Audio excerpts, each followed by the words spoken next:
السلام علیکم ورحمۃ اللہ وبرکاتہ۔ کیسے ہیں آپ سب؟ امید ہے کہ آپ سب خیریت سے ہوں گے، ایمان اور صحت کی بہترین حالت میں ہوں گے۔ آج ہم دورہ قرآن کے اندر 30واں پارہ شروع کر رہے ہیں۔ اللہ تعالیٰ سے دعا ہے کہ ہمارا سننا اور پڑھنا قبول فرمائے اور ہم سب کو عمل کی توفیق عطا فرمائے، آمین یا رب العالمین۔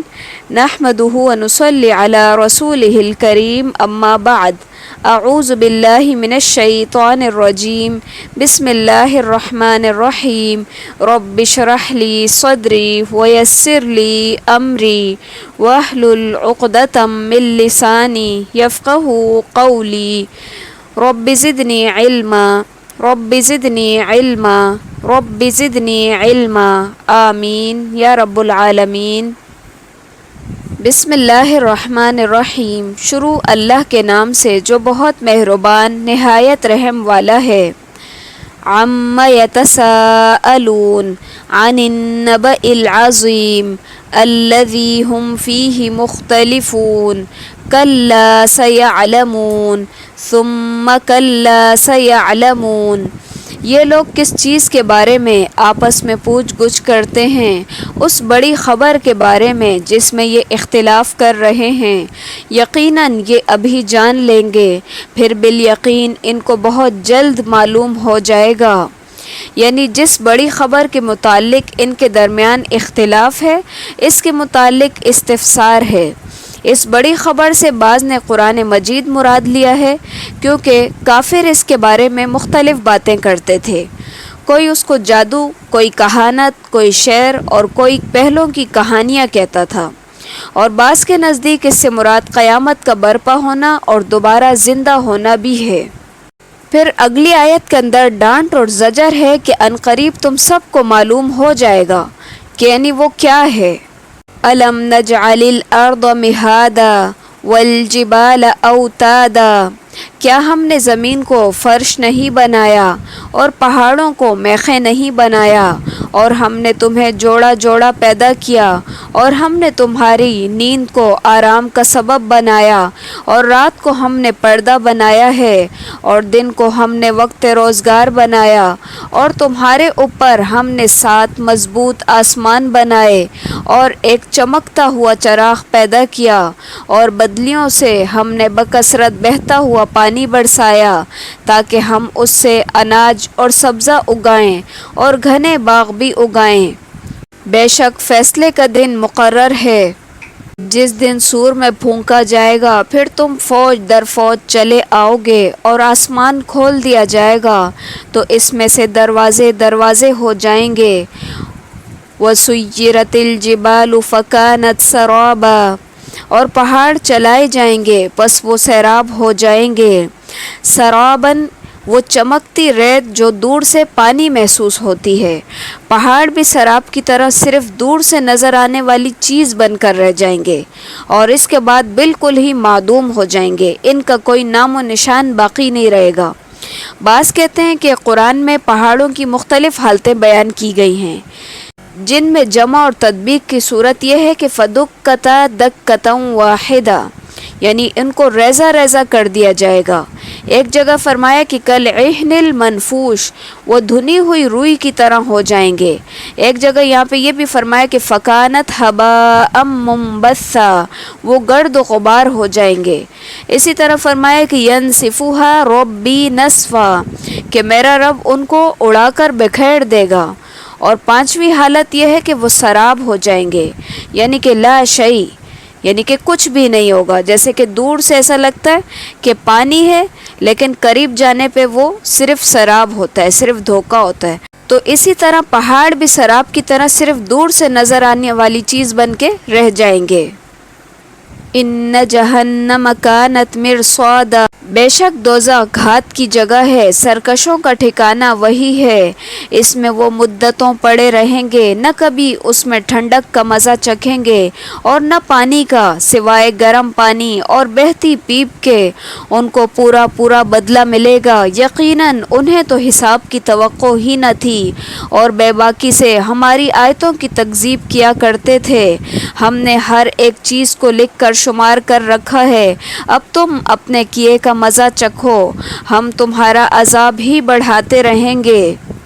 ان للمتقین مفازا، یقیناً پرہیزگاروں کے لیے کامیابی ہے، باغات ہیں اور انگور ہیں اور نوجوان کنواری ہم عمر عورتیں ہیں اور چھلکتے ہوئے جام ہیں شراب کے، وہاں نہ تو وہ بیہودہ باتیں سنیں گے اور نہ ہی جھوٹ سنیں گے، ان کو تمہارے رب کی طرف سے ان کے نیک اعمال کا جو بدلہ دیا جائے گا یہ کافی انعام ہوگا، اس رب کی طرف سے ملے گا جو آسمانوں اور زمین اور جو کچھ ان کے درمیان ہے ان سب کا پروردگار ہے، بڑا مہربان، کسی کو اس سے بات چیت کرنے کا اختیار نہیں ہوگا۔ یوم یقوم الروح والملائکۃ صفا لا یتکلمون الا من اذن له الرحمن وقال صوابا ذلک اليوم الحق فمن شاء اتخذ الى ربه مآبا۔ جس دن روح اور فرشتے صفیں باندھ کر کھڑے ہوں گے تو کوئی کلام نہ کر سکے گا مگر جسے رحمان اجازت دے دے اور وہ ٹھیک بات زبان سے نکالے، یہ دن حق ہے، اب جو چاہے اپنے رب کے پاس نیک اعمال کر کے ٹھکانہ بنا لے، ہم نے تمہیں عنقریب آنے والے عذاب سے ڈرا دیا ہے، جس دن انسان اپنے ہاتھوں کی کمائی کو دیکھ لے گا اور کافر کہے گا کہ کاش میں مٹی ہوتا، یعنی جب وہ اپنے لیے ہولناک عذاب دیکھے گا تو یہ آرزو کرے گا کہ کاش میں مٹی ہوتا۔ اور بعض کہتے ہیں کہ اللہ تعالیٰ حیوانات کے درمیان بھی عدل اور انصاف کے مطابق فیصلہ فرمائیں گے، حتیٰ کہ ایک سینگ والی بکری نے بے سینگ کے جانور پر اگر کوئی زیادتی کی ہوگی تو اس کا بھی بدلہ انصاف کے مطابق اس کو دیا جائے گا، یہاں تک کہ یعنی کہ ان کے اوپر کوئی زیادتی نہیں ہوگی۔ ایک سینگ والی بکری بے سینگ والی سے جب اپنا بدلہ لے چکے گی تو اس وقت پھر یہ کافر لوگ آرزو کریں گے کہ کاش وہ بھی مٹی ہوتے، یعنی ان سے تو بہتر پھر جانور ہی ہیں کہ جن کو حساب کتاب کے بعد مٹی کر دیا جائے گا اور وہ ختم ہو جائیں گے، لیکن جہنمیوں کی یہ صرف آرزو ہی ہوگی، ایسا ہوگا نہیں۔ سورہ نازعات مکی ہے۔ بسم اللہ الرحمن الرحیم۔ والنازعات غرقا، ڈوب کر سختی سے کھینچ لینے والوں کی قسم۔ نزعن کے معنی ہوتے ہیں سختی سے کھینچنا، اور غرقا ڈوب کر، یعنی کہ جان نکالنے والے فرشتوں کی صفت ہے کہ فرشتے کافروں کی جان نہایت سختی سے نکالتے ہیں اور جسم کے اندر ڈوب کر۔ پھر آگے فرمایا کہ والناشطات نشطا، بند کھول کر چھڑا دینے والوں کی قسم۔ نشطا کے معنی ہوتے گرا کھول دینا، یعنی مومن کی جان فرشتے بسہولت نکالتے ہیں، جیسے کسی چیز کی گرا کھول دی جائے، یعنی اگر مشکیزے کی گرا کھول دی جائے تو پانی آرام سے باہر نکل جاتا ہے، تو اسی طرح اگر فرشتے جب مومن کی جان نکالتے ہیں تو آرام اور سکون کے ساتھ نکالتے ہیں۔ والسابحات سبحا، اور پھر تیرنے پھرنے والوں کی قسم۔ سبحا کے معنی ہوتے ہیں تیرنا۔ فرشتے روح نکالنے کے لیے انسان کے بدن میں اس طرح تیرتے پھرتے جیسے کہ غواص سمندر سے موتی نکالنے کے لیے سمندر کی گہرائیوں میں تیرتا ہے، یا مطلب یہ ہے کہ نہایت تیزی سے اللہ کا حکم لے کر آسمان سے اترتے ہیں، کیونکہ تیز رو گھوڑے کو بھی سابح کہتے ہیں۔ فالسابقات سبقا، اور پھر دوڑ کر آگے بڑھنے والوں کی قسم۔ یہ فرشتے اللہ کی وحی لے کر انبیاء کی طرف دوڑتے ہوئے جاتے ہیں تاکہ کوئی شیطان اس کی کوئی سن گن نہ لے لے، یا مومنوں کی روحیں جنت کی طرف لے جانے میں نہایت سرعت سے کام لیتے ہیں۔ فالمدبرات امرا، پھر کام کی تدبیر کرنے والوں کی قسم، یعنی اللہ تعالیٰ جو کام ان کے سپرد کرتا ہے وہ اس کی تدبیر کرتے ہیں۔ اصل مدبر تو اللہ تعالیٰ ہی ہے، لیکن جب اللہ تعالیٰ اپنی حکمت بالغہ کے تحت فرشتوں سے کوئی کام کرواتا ہے تو انہیں بھی مدبر کہہ دیا جاتا ہے۔ اس اعتبار سے پانچوں صفات جو ہیں یہ فرشتوں کی ہیں، اور ان فرشتوں کی جو اللہ تعالیٰ نے جن کی قسم کھائی ہے۔ یوم ترجف الراجفہ، اس کے بعد ایک پیچھے آنے والی پیچھے پیچھے آئے گی، بہت سے دل اس دن دھڑکتے ہوں گے جس کی نگاہیں نیچے ہوں گی، کہتے ہیں کیا ہم پہلے کسی حالت کی طرف پھر لوٹائے جائیں گے؟ کیا اس وقت جب کہ ہم بوسیدہ ہڈیاں ہو جائیں گے؟ کہتے ہیں پھر تو یہ لوٹنا نقصان دہ ہے۔ بس یقیناً وہ تو صرف ایک خوفناک ڈانٹ ہے کہ جس کے بعد پیدا ہوتے ہی وہ ایک میدان میں جمع ہو جائیں گے۔ حل اتاک حدیث موسیٰ، کیا تمہیں موسیٰ کی خبر پہنچی ہے جبکہ انہیں ان کے رب نے مقدس میدان طویٰ میں پکارا کہ تم فرعون کے پاس جاؤ، اس نے سرکشی اختیار کی ہے۔ اس سے کہو کیا تو اپنی درستگی اور اصلاح چاہتا ہے اور یہ کہ میں تجھے تمہارے رب کی راہ دکھاؤں تاکہ تو اس سے ڈرنے لگے۔ بس اسے بڑی نشانیاں دکھائی تو اس نے جھٹلایا اور نافرمانی کی، پھر پلٹا دوڑ دھوپ کرتے ہوئے، پھر سب کو جمع کر کے پکارا، فقال انا ربکم الاعلی، کہنے لگا کیا میں تمہارا سب سے بڑا رب نہیں ہوں؟ فاخذہ اللہ نکال الآخرۃ والأولی، تو اللہ نے بھی اسے آخرت کے اور دنیا کے عذاب نے گرفتار کر لیا۔ بے شک اس میں اس شخص کے لیے عبرت ہے جو ڈرے۔ کیا تمہارا پیدا کرنا زیادہ دشوار ہے یا آسمان کا؟ اسی نے اس کو بنایا، اس کی بلندی اور اونچائی کی، پھر اس کو ٹھیک ٹھاک کر دیا، اس کی تاریکی کو رات بنایا اور اس کے دن کو نکالا، اور اس کے بعد زمین کو بچھا دیا، اس میں سے پانی اور چارہ نکالا اور پہاڑوں کو خوب گاڑ دیا۔ یہ سب تمہارے اور تمہارے جانوروں کے فائدے کے لیے ہے۔ پس جب وہ بڑی آفت آ جائے گی جس دن انسان اپنے کیے ہوئے کاموں کو یاد کرے گا اور ہر دیکھنے والے کے سامنے جہنم ظاہر کر دی جائے گی، تو جس شخص نے سرکشی کی ہوگی اور دنیاوی زندگی کو ترجیح دی ہوگی اس کا ٹھکانہ جہنم ہی ہے۔ ہاں، جو شخص اپنے رب کے سامنے کھڑا ہونے سے ڈرتا رہا اور اپنے نفس کو خواہشات سے روکا تو اس کا ٹھکانہ جنت ہی ہے۔ لوگ آپ سے قیامت کے واقع ہونے کا دریافت کرتے ہیں، آپ کو اس کے بیان کرنے سے کیا تعلق؟ اس کی علم کی انتہا تو اللہ ہی کو معلوم ہے، آپ تو صرف اس سے ڈرتے رہنے والوں کو آگاہ کرنے والے ہیں۔ كأنهم يوم يرونها لم يلبثوا إلا عشية أو ضحاها، جس روز یہ اسے دیکھ لیں گے تو ایسا معلوم ہوگا کہ صرف دن کا آخری حصہ یا اول حصہ ہی دنیا میں رہے ہیں۔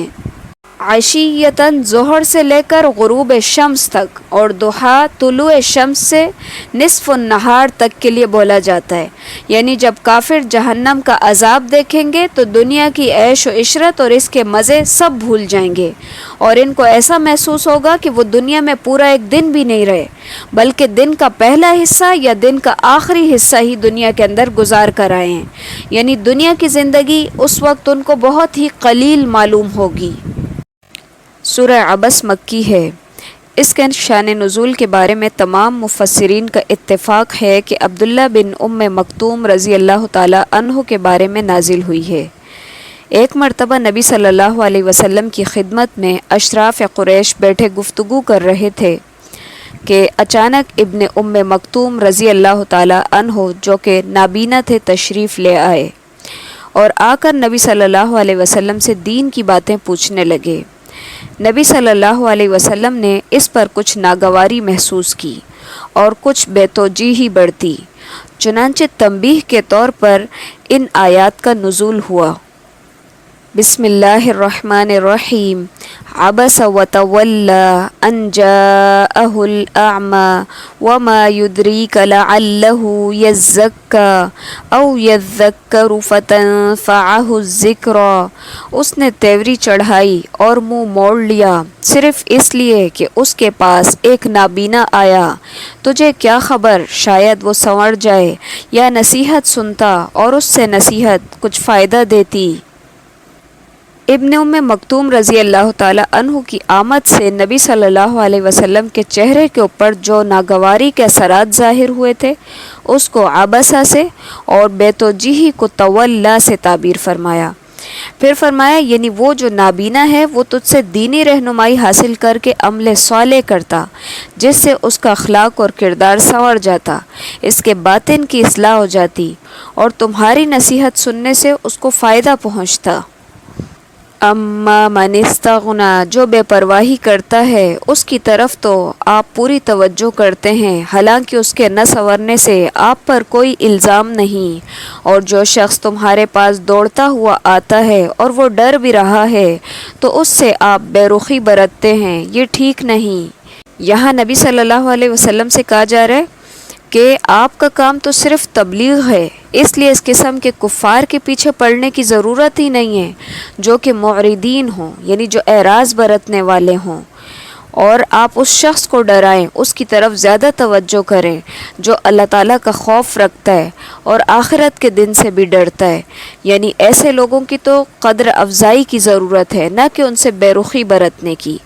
تو ان آیات سے یہ بات معلوم ہوتی ہے کہ دعوت اور تبلیغ میں کسی کو خاص نہیں کرنا چاہیے، بلکہ اصحاب حیثیت اور بے حیثیت، امیر اور غریب، آقا اور غلام، مرد اور عورت، چھوٹے اور بڑے، سب کو یکساں حیثیت دی جائے اور سب کو مشترکہ خطاب کیا جائے۔ اللہ تعالیٰ جس کو چاہے گا اپنی حکمت بالغہ کے تحت ہدایت سے نواز دے گا۔ کلا انہا تذکرہ، ہرگز نہیں، بے شک قرآن تو ایک نصیحت ہے، جو چاہے اس کو یاد کر لے، یہ تو پر عظمت صحیفوں میں ہے جو بلند و بالا اور پاک صاف ہیں، ایسے لکھنے والوں کے ہاتھوں میں جو بزرگ اور پاک باز ہیں۔ فی صحف مکرمہ سے مراد لوح محفوظ ہے، یعنی قرآن جو ہے وہ لوح محفوظ کے اندر محفوظ ہے، کیونکہ وہیں سے قرآن اترتا ہے۔ یا مطلب یہ ہے کہ یہ صحیفے اللہ کے ہاں بڑے محترم ہیں، کیونکہ وہ علم اور حکمت سے پر ہیں، اور مرفوعہ اللہ کے ہاں رفیع القدر ہیں، یا شبہات اور تناقض سے بلند ہیں، اور مطہرہ وہ بالکل پاک ہیں، کیونکہ ان کو فرشتوں کے سوا کوئی بھی نہیں چھو سکتا۔ پاک لوگوں سے مراد یہاں پر فرشتے ہیں، نہ کہ انسان، کیونکہ بہت سارے لوگ اس کا ترجمہ پاک لوگ کرتے ہیں اور پھر وہ بہت زیادہ غلط فہمیاں اس سے پیدا ہو جاتی ہیں، لیکن یہاں پر فرشتے مراد ہیں۔ قتل الانسان ما اکفرا، انسان ہلاک ہو جائے، کیسا ناشکرا ہے، اسے اللہ نے کس چیز سے پیدا کیا، ایک نطفے سے پیدا کیا، پھر اس کا اندازہ مقرر کیا، پھر اس کے لیے راستہ آسان کیا، پھر اسے موت دی اور پھر قبر میں دفن کیا، پھر جب چاہے گا اسے زندہ کرے گا۔ قتل الانسان سے وہ انسان مراد ہے جو بغیر کسی سند اور دلیل کے قیامت کی تکذیب کرتا ہے۔ قتل بمعنی لعین کے ہے، اور ما اکفرا فعل تعجب ہے، یعنی کس قدر ناشکرا ہے۔ آگے اس کفور یعنی ناشکر انسان کو غور و فکر کی دعوت بھی دی جا رہی ہے کہ شاید وہ اپنے کفر سے باز آ جائے۔ کلا لما یقض ما امر، ہرگز نہیں، اس نے اب تک اللہ کے حکم کی بجا آوری نہیں کی۔ انسان کو چاہیے کہ اپنے کھانے کی طرف توجہ کرے کہ ہم نے خوب پانی برسایا، پھر زمین کو اچھی طرح پھاڑا، پھر اس میں سے اناج اگائے، اور انگور اور ترکاری اور زیتون اور کھجور اور گنجان باغات اور میوہ اور گھاس اور چارہ بھی، یہ سب کچھ تمہارے استعمال اور فائدے کے لیے اور تمہارے چوپایوں کے لیے۔ یعنی یہاں پر یہ ساری نعمتوں کے ذکر کرنے کے بعد انسان سے کہا جا رہا ہے کہ یہ ساری نعمتیں تمہارے لیے ہیں، تو تم پھر کس کے ہو؟ تمہیں بھی تو چاہیے کہ اپنے رب کی اطاعت کرو، یعنی جب اس نے ساری نعمتیں تمہیں دی ہیں، ہر چیز کا سب سے بہترین حصہ تم کھاتے ہو، تو کیا تمہارے اوپر واجب نہیں ہے؟ اس خالق کی اطاعت کرو جس نے ان سب کو تخلیق کیا ہے، اس معبود کی عبادت کرو جس نے ان سب کو بنایا ہے۔ فَإِذَا جَاءَتِ الصَّاخَّةُ، پس جب کان بہرے کر دینے والی قیامت آ جائے، اس دن آدمی بھاگے گا اپنے بھائی سے اور اپنے ماں باپ سے اور اپنی بیوی اور اپنی اولاد سے، اور ان میں سے ہر ایک کو اس دن ایسی فکر دامنگیر ہوگی جو اسے بے پرواہ کر دے گی۔ قیامت کو الصاخہ یعنی کہ بہرا کر دینے والی اس لیے کہا گیا کیونکہ وہ ایک نہایت سخت چیخ کے ساتھ واقع ہوگی جو کانوں کو بہرا کر دے گی، اور پھر انسان جو ہے وہ اپنے عزیز اور اقربا سے بالکل بے نیاز اور بے پرواہ ہو جائے گا۔ حدیث میں آتا ہے کہ نبی صلی اللہ علیہ وسلم نے فرمایا سب لوگ میدان محشر میں ننگے بدن، ننگے پیر، پیدل اور غیر مختون ہوں گے۔ عائشہ رضی اللہ تعالی عنہا نے پوچھا اس طرح سے تو اعضائے مستورہ ظاہر ہوں گے؟ تو نبی صلی اللہ علیہ وسلم نے اس کے جواب میں یہی آیت تلاوت فرمائی، یعنی لِكُلِّ امْرِئٍ مِّنْهُمْ يَوْمَئِذٍ شَأْنٌ يُغْنِيهِ، کہ اس دن ہر بندے کو اپنی فکر دامنگیر ہوگی جو اس کو دوسروں سے بالکل بے نیاز کر دے گی، تاکہ کہیں ایسا نہ ہو جائے کہ اس کے جو رشتہ دار ہیں وہ کچھ اس سے نیکیاں مانگ لیں۔ تو اسی لیے انسان جو ہے وہ خود غرض ہو جائے گا اور نفسا نفسی کا عالم ہوگا۔ وجوہ یومئذ مسفرہ، اور بہت سے چہرے اس دن روشن ہوں گے، اللہم اجعلنا منہم۔ ضاحکۃ مستبشرہ، جو ہنستے اور حشاش بشاش ہوں گے، اور بہت سے چہرے اس دن غبار آلود ہوں گے، اللہم لا تجعلنا منہم، جن پر سیاہی چڑھی ہوئی ہوگی، اور یہی کافر بد کردار ہوں گے، یعنی کہ جو روشن چہروں والے لوگ ہوں گے وہ جنتی ہوں گے، اور سیاہ چہروں والے لوگ جہنمی ہوں گے۔ تو اللہ تعالیٰ کی پناہ مانگنی چاہیے ان لوگوں سے کہ جن کے چہرے سیاہ ہوں گے، اللہ تعالیٰ ہمیں ان لوگوں میں سے نہ کرے۔ سورہ تکویر مکی ہے۔ بسم اللہ الرحمن الرحیم۔ اذا الشمس کورت واذا النجوم انکدرت واذا الجبال سیرت، جب سورج لپیٹ لیا جائے گا اور جب ستارے بے نور ہو جائیں گے اور جب پہاڑ چلائے جائیں گے۔ اس صورت میں بطور خاص قیامت کی منظر کشی کی گئی ہے، اسی لیے رسول صلی اللہ علیہ وسلم نے فرمایا جس کو یہ بات پسند ہے کہ وہ قیامت کو اس طرح دیکھے جیسے آنکھ سے دیکھنا ہوتا ہے، تو اس کو چاہیے کہ وہ اذا الشمس کورت، اذا السماء انفطرت اور اذا السماء انشقت کو غور اور توجہ سے پڑھے۔ جامع ترمذی کے اندر یہ حدیث موجود ہے۔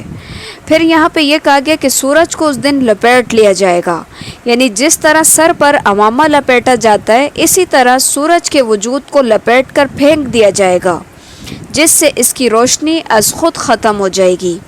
اور حدیث میں ہے قیامت والے دن چاند اور سورج لپیٹ لیے جائیں گے، اور بعض روایات سے یہ بھی معلوم ہوتا ہے کہ لپیٹ کر ان دونوں کو جہنم میں پھینک دیا جائے گا تاکہ مشرکین مزید ذلیل اور خوار ہوں جو کہ ان کی عبادت کیا کرتے تھے۔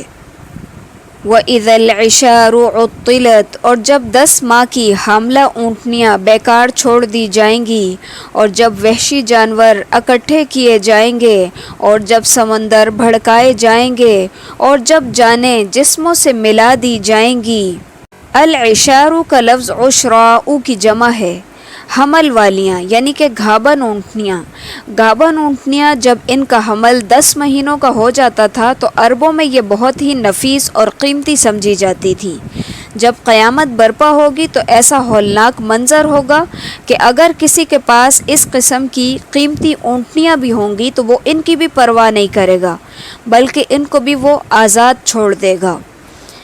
وَإِذَا الْمَوْءُودَةُ سُئِلَتْ، اور جب زندہ گاڑی ہوئی لڑکی سے پوچھا جائے گا کہ کس گناہ کی وجہ سے وہ قتل کی گئی، اور جب نامہ اعمال کھول دیے جائیں گے، اور جب آسمان کی کھال اتار لی جائے گی، اور جب جہنم بھڑکائی جائے گی، اور جب جنت نزدیک کر دی جائے گی، تو اس دن ہر شخص جان لے گا کہ وہ کیا لے کر آیا ہے۔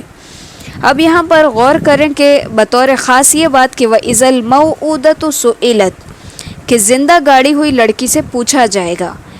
اب یہ قاتلوں سے نہیں پوچھا جا رہا بلکہ اس لڑکی سے پوچھا جائے گا جس کو قتل کیا گیا ہوگا، جس کو زندہ گاڑا گیا ہوگا، یعنی کہ اللہ تعالیٰ کی ناراضگی کی انتہا ہے کہ اللہ تعالیٰ ان قاتلوں سے کلام بھی نہیں کر رہے ہوں گے بلکہ اس مقتولہ سے پوچھیں گے کہ تمہیں کیوں قتل کیا گیا، تمہیں کیوں زندہ زمین کے اندر گاڑا گیا۔ فلا اقسم بالخنس، پس میں قسم کھاتا ہوں پیچھے ہٹنے والے، چلنے پھرنے والے، چھپنے والے ستاروں کی، اور رات کی جب کہ وہ جانے لگے، اور صبح کی جب وہ چمکنے لگے۔ یقیناً یہ قرآن ایک بزرگ رسول کا کہا ہوا ہے جو قوت والا ہے، عرش والے کے نزدیک بلند مرتبہ، جس کی آسمانوں میں اطاعت کی جاتی ہے، اور وہ امین بھی ہے۔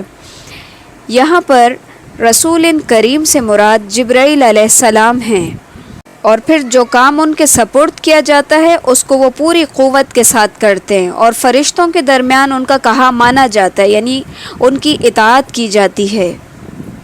پھر آگے اہل مکہ سے خطاب ہے کہ وَمَا صَاحِبُكُمْ بِمَجْنُونَ، اور تمہارا ساتھی دیوانہ نہیں ہے۔ وَلَقَدْ رَآهُ بِالْأُفُقِ الْمُبِينِ، اس نے اس فرشتے کو آسمان کے کھلے کنارے پر بھی دیکھا ہے۔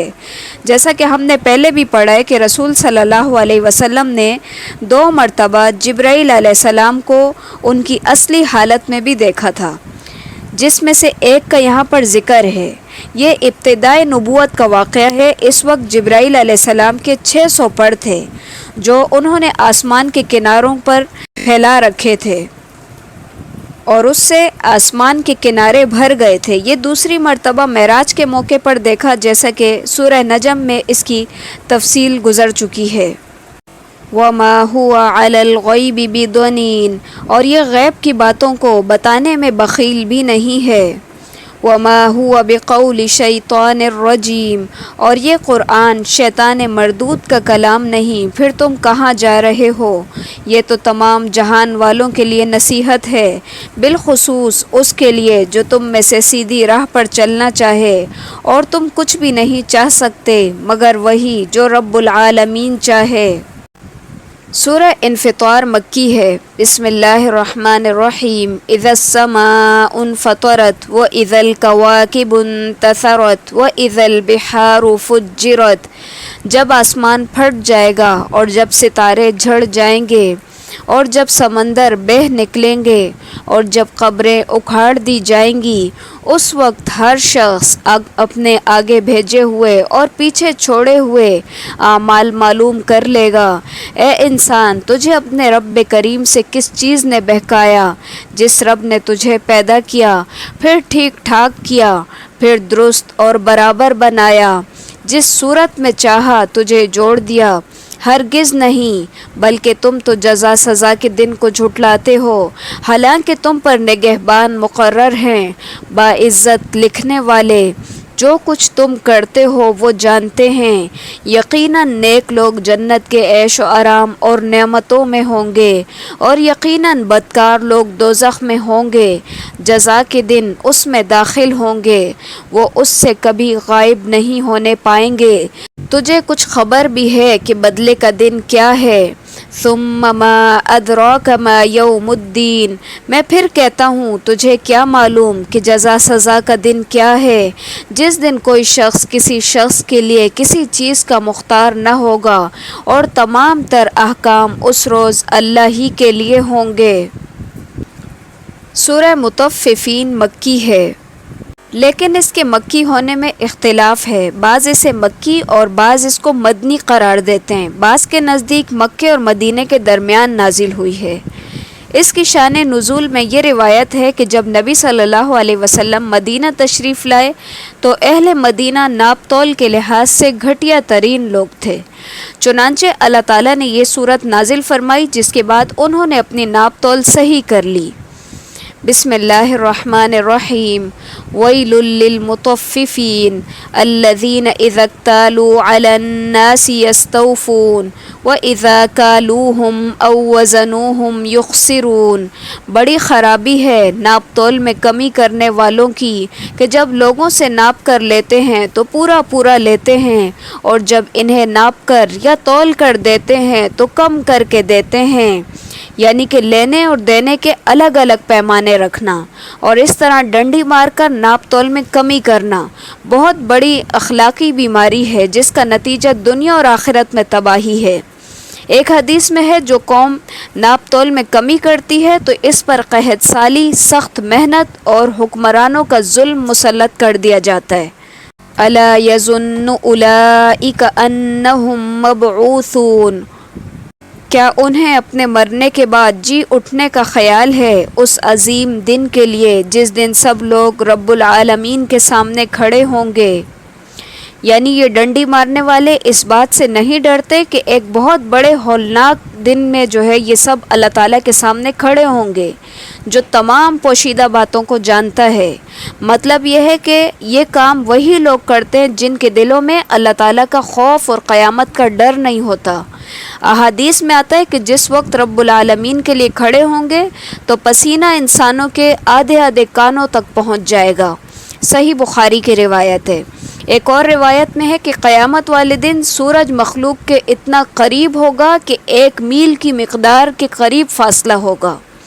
حدیث کے راوی سلیم بن عامر رحمۃ اللہ علیہ کہتے ہیں کہ میں یہ نہیں جانتا کہ نبی صلی اللہ علیہ وسلم نے میل سے زمین کی مسافت والا میل مراد لیا ہے یا وہ سلائی جس سے سرما آنکھوں میں ڈالا جاتا ہے۔ پس لوگ اپنے اپنے اعمال کے مطابق اپنے پسینے میں ہوں گے۔ یہ پسینہ کسی کے ٹخنوں تک، کسی کے گھٹنوں تک، کسی کی کمر تک ہوگا اور کسی کے لیے یہ لگام بنا ہوا ہوگا، یعنی اس کے منہ تک پسینہ ہوگا۔ استغفر اللہ۔ کلا ان کتاب الفجار لفی سجین، یقیناً بدکاروں کا نامہ اعمال سجین میں ہے۔ تجھے کیا معلوم سجین کیا ہے؟ یہ تو لکھی ہوئی کتاب ہے۔ اس دن جھٹلانے والوں کے لیے بڑی خرابی ہے جو جزا سزا کے دن کو جھٹلاتے رہے۔ اسے صرف وہی جھٹلاتا ہے جو حد سے آگے نکل جانے والا اور گناہگار ہوتا ہے۔ سجین بعض کہتے ہیں کہ سجن سے ہے، یعنی کہ قید خانہ۔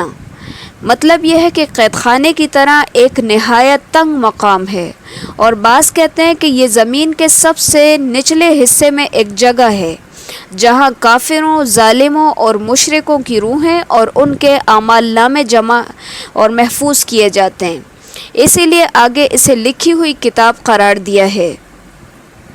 اذا تتلى علیہ آیاتنا قال اساطیر الاولین، جب اس کے سامنے ہماری آیتیں پڑھی جاتی ہیں تو کہہ دیتا ہے کہ یہ تو پہلوں کے افسانے ہیں، یوں نہیں بلکہ ان کے دلوں پر ان کے اعمال کی وجہ سے زنگ چڑھ گیا ہے۔ ہرگز نہیں، یہ لوگ اس دن اپنے رب سے اوٹ میں ہوں گے، پھر یہ لوگ بالیقین جہنم میں جھونکے جائیں گے، پھر کہہ دیا جائے گا کہ یہی ہے وہ جسے تم جھٹلاتے رہے۔ یقیناً نیک لوگوں کے نامہ اعمال علیین میں ہیں۔ تجھے کیا معلوم کہ علیین کیا ہے؟ وہ تو لکھی ہوئی کتاب ہے، مقرب فرشتے اس کا مشاہدہ کرتے ہیں۔ یقیناً نیک لوگ بڑی نعمتوں میں ہوں گے۔ علیین علوون یعنی بلندی سے ہے، یہ سجین کے برعکس ہے۔ آسمانوں میں یا جنت میں یا سدرۃ المنتہا یا عرش کے پاس جگہ ہے جہاں نیک لوگوں کی روحیں اور ان کے اعمال نامے محفوظ ہوتے ہیں، جس کے پاس مقرب فرشتے حاضر ہوتے ہیں۔ اللہ تعالی ہم سب کے بھی نامہ اعمال کو علیین والوں میں سے کر دے۔ پھر مزید فرمایا علی الارائک ینظرون، مسیحیوں پر بیٹھے دیکھ رہے ہوں گے، تو ان کے چہروں سے ہی نعمت کی تر و تازگی پہچان لے گا۔ یہ لوگ سر بمہر خالص شراب پلائے جائیں گے جس پر مشک کی مہر ہوگی۔ رغبت کرنے والوں کو اسی کی طرف رغبت کرنی چاہیے، اور اس کی آمیزش تسنیم کی ہوگی، یعنی وہ چشمہ جس کا پانی مقرب لوگ پئیں گے۔ گناہگار لوگ ایمانداروں کی ہنسی اڑایا کرتے تھے اور ان کے پاس سے گزرتے ہوئے آپس میں آنکھ سے اشارے کرتے تھے۔ غمزن کے معنی ہوتے ہیں پلکوں اور ابروؤں سے اشارہ کرنا، یعنی ایک دوسرے کو اپنی پلکوں اور ابروؤں سے اشارہ کر کے ان کی تحقیر اور ان کے مذہب پر طعن کرتے تھے۔ وَإِذَا انقلبوا إِلَىٰ أَهْلِهِمُ انقلبوا فَكِهِينَ، اور جب اپنے گھر والوں کی طرف لوٹتے تو دل لگیاں کرتے تھے، اور جب انہیں دیکھتے تو کہتے یقیناً یہ لوگ گمراہ ہیں، یہ ان پر پاسبان بنا کر تو نہیں بھیجے گئے۔ پس آج ایماندار ان کافروں پر ہنسیں گے، تختوں پر بیٹھے دیکھ رہے ہوں گے کہ اب ان منکروں نے جیسا یہ کرتے تھے پورا پورا بدلہ پا لیا۔ سورہ انشقاق مکی ہے۔ بسم اللہ الرحمن الرحیم اذا السماء انشقت وأذنت لربها وحقت وإذا الأرض مدت وألقت ما فيها وتخلت، جب آسمان پھٹ جائے گا اور اپنے رب کے حکم پر کان لگائے گا اور یہی اس کے لائق ہے، اور جب زمین کھینچ کر پھیلا دی جائے گی اور اس میں جو ہے اسے وہ اگل دے گی اور خالی ہو جائے گی اور اپنے رب کے حکم پر کان لگائے گی اور یہی اس کے لائق ہے۔ اے انسان، تو اپنے رب سے ملنے تک یہ کوششیں اور تمام کام اور محنتیں کر کے اس سے ملاقات کرنے والا ہے۔ جب قیامت برپا ہوگی تو اللہ تعالیٰ آسمان کو حکم دے گا کہ وہ پھٹ جائے، تو وہ اس کو سنے گا اور اس کی اطاعت کرے گا۔ اسی لیے یہاں پہ فرمایا کہ وَأَذِنَتْ لِرَبِّهَا وَحُقَّتْ، اور زمین کو پھیلا دیا جائے گا، یعنی کہ اس کے اندر مزید توسیع کر دی جائے گی۔ یا یہ مطلب بھی ہے کہ اس پر جو پہاڑ وغیرہ ہیں سب کو ریزہ ریزہ کر کے زمین کو صاف اور ہموار کر کے بچھا دیا جائے گا، اس میں کوئی اونچ نیچ نہیں رہے گی۔ پھر یہاں پہ یہ کہا کہ وَأَلْقَتْ مَا فِيهَا وَتَخَلَّتْ، یعنی جب زمین جو ہے وہ اپنے ساری چیزیں اگل دے گی اور وہ خالی ہو جائے گی، یعنی اس کے اندر جو مردے دفن ہیں سب زندہ ہو کر باہر نکل آئیں گے، اور جو خزانے اس کے بطن میں موجود ہیں وہ ان کو ظاہر کر دے گی اور خود بالکل خالی ہو جائے گی، اور یعنی اللہ تعالیٰ نے اس کو اسی طرح کرنے کا حکم دیا ہوگا۔ یا ایھا الانسان میں انسان بطور جنس کے ہے، جس میں مومن اور کافر دونوں شامل ہے، اور قدھا کہتے ہیں سخت محنت کرنے کو، اور محنت خیر کے کاموں کے لیے ہو یا شر کے کاموں کے لیے۔ مطلب یہ ہے کہ جب مذکورہ چیزیں ظہور پذیر ہوں گی، یعنی قیامت آ جائے گی، تو اے انسان، تو نے جو بھی اچھا یا برا عمل کیا ہوگا تو اس کو تو اپنے سامنے پا لے گا، تو اسی کے مطابق تجھے اچھی یا بری جزا بھی ملے گی۔ فَأَمَّا مَنْ أُوتِيَ كِتَابَهُ بِيَمِينِهِ، تو جو شخص اس وقت دائنے ہاتھ میں نامہ اعمال دیا جائے گا تو اس کا حساب تو بڑی آسانی سے لیا جائے گا اور وہ اپنے اہل کی طرف ہنسی خوشی لوٹ آئے گا۔ آسان حساب یہ ہے کہ مومن کا اعمال نامہ پیش ہوگا، اس کی غلطیاں بھی اس کے سامنے لائی جائیں گی، پھر اللہ تعالیٰ اپنی رحمت اور فضل و کرم سے اس کو معاف فرما دے گا۔ عائشہ رضی اللہ تعالی عنہا فرماتی ہیں، رسول اللہ صلی اللہ علیہ وسلم نے فرمایا، جس کا حساب لیا گیا وہ ہلاک ہو گیا۔ میں نے کہا، اے اللہ کے رسول، اللہ مجھے آپ پر قربان کرے، کیا اللہ تعالیٰ نے یہ نہیں فرمایا جس کے دائنے ہاتھ میں نامہ اعمال دیا گیا اس کا حساب آسان ہوگا؟ عائشہ رضی اللہ تعالی عنہا کا مطلب یہ تھا کہ اس آیت کی روح سے حساب تو مومن کا بھی ہوگا لیکن وہ ہلاکت سے دوچار نہیں ہوگا۔ تو آپ صلی اللہ علیہ وسلم نے وضاحت فرمایا یہ تو پیشی ہے، مومن کے ساتھ معاملہ شدید حساب کا نہیں ہوگا، ایک سرسری سی پیشی ہوگی۔ مومن رب کے سامنے پیش کیے جائیں گے، جس کا مناقشہ ہوا یعنی پوچھ گچھ ہوئی وہ مارا گیا۔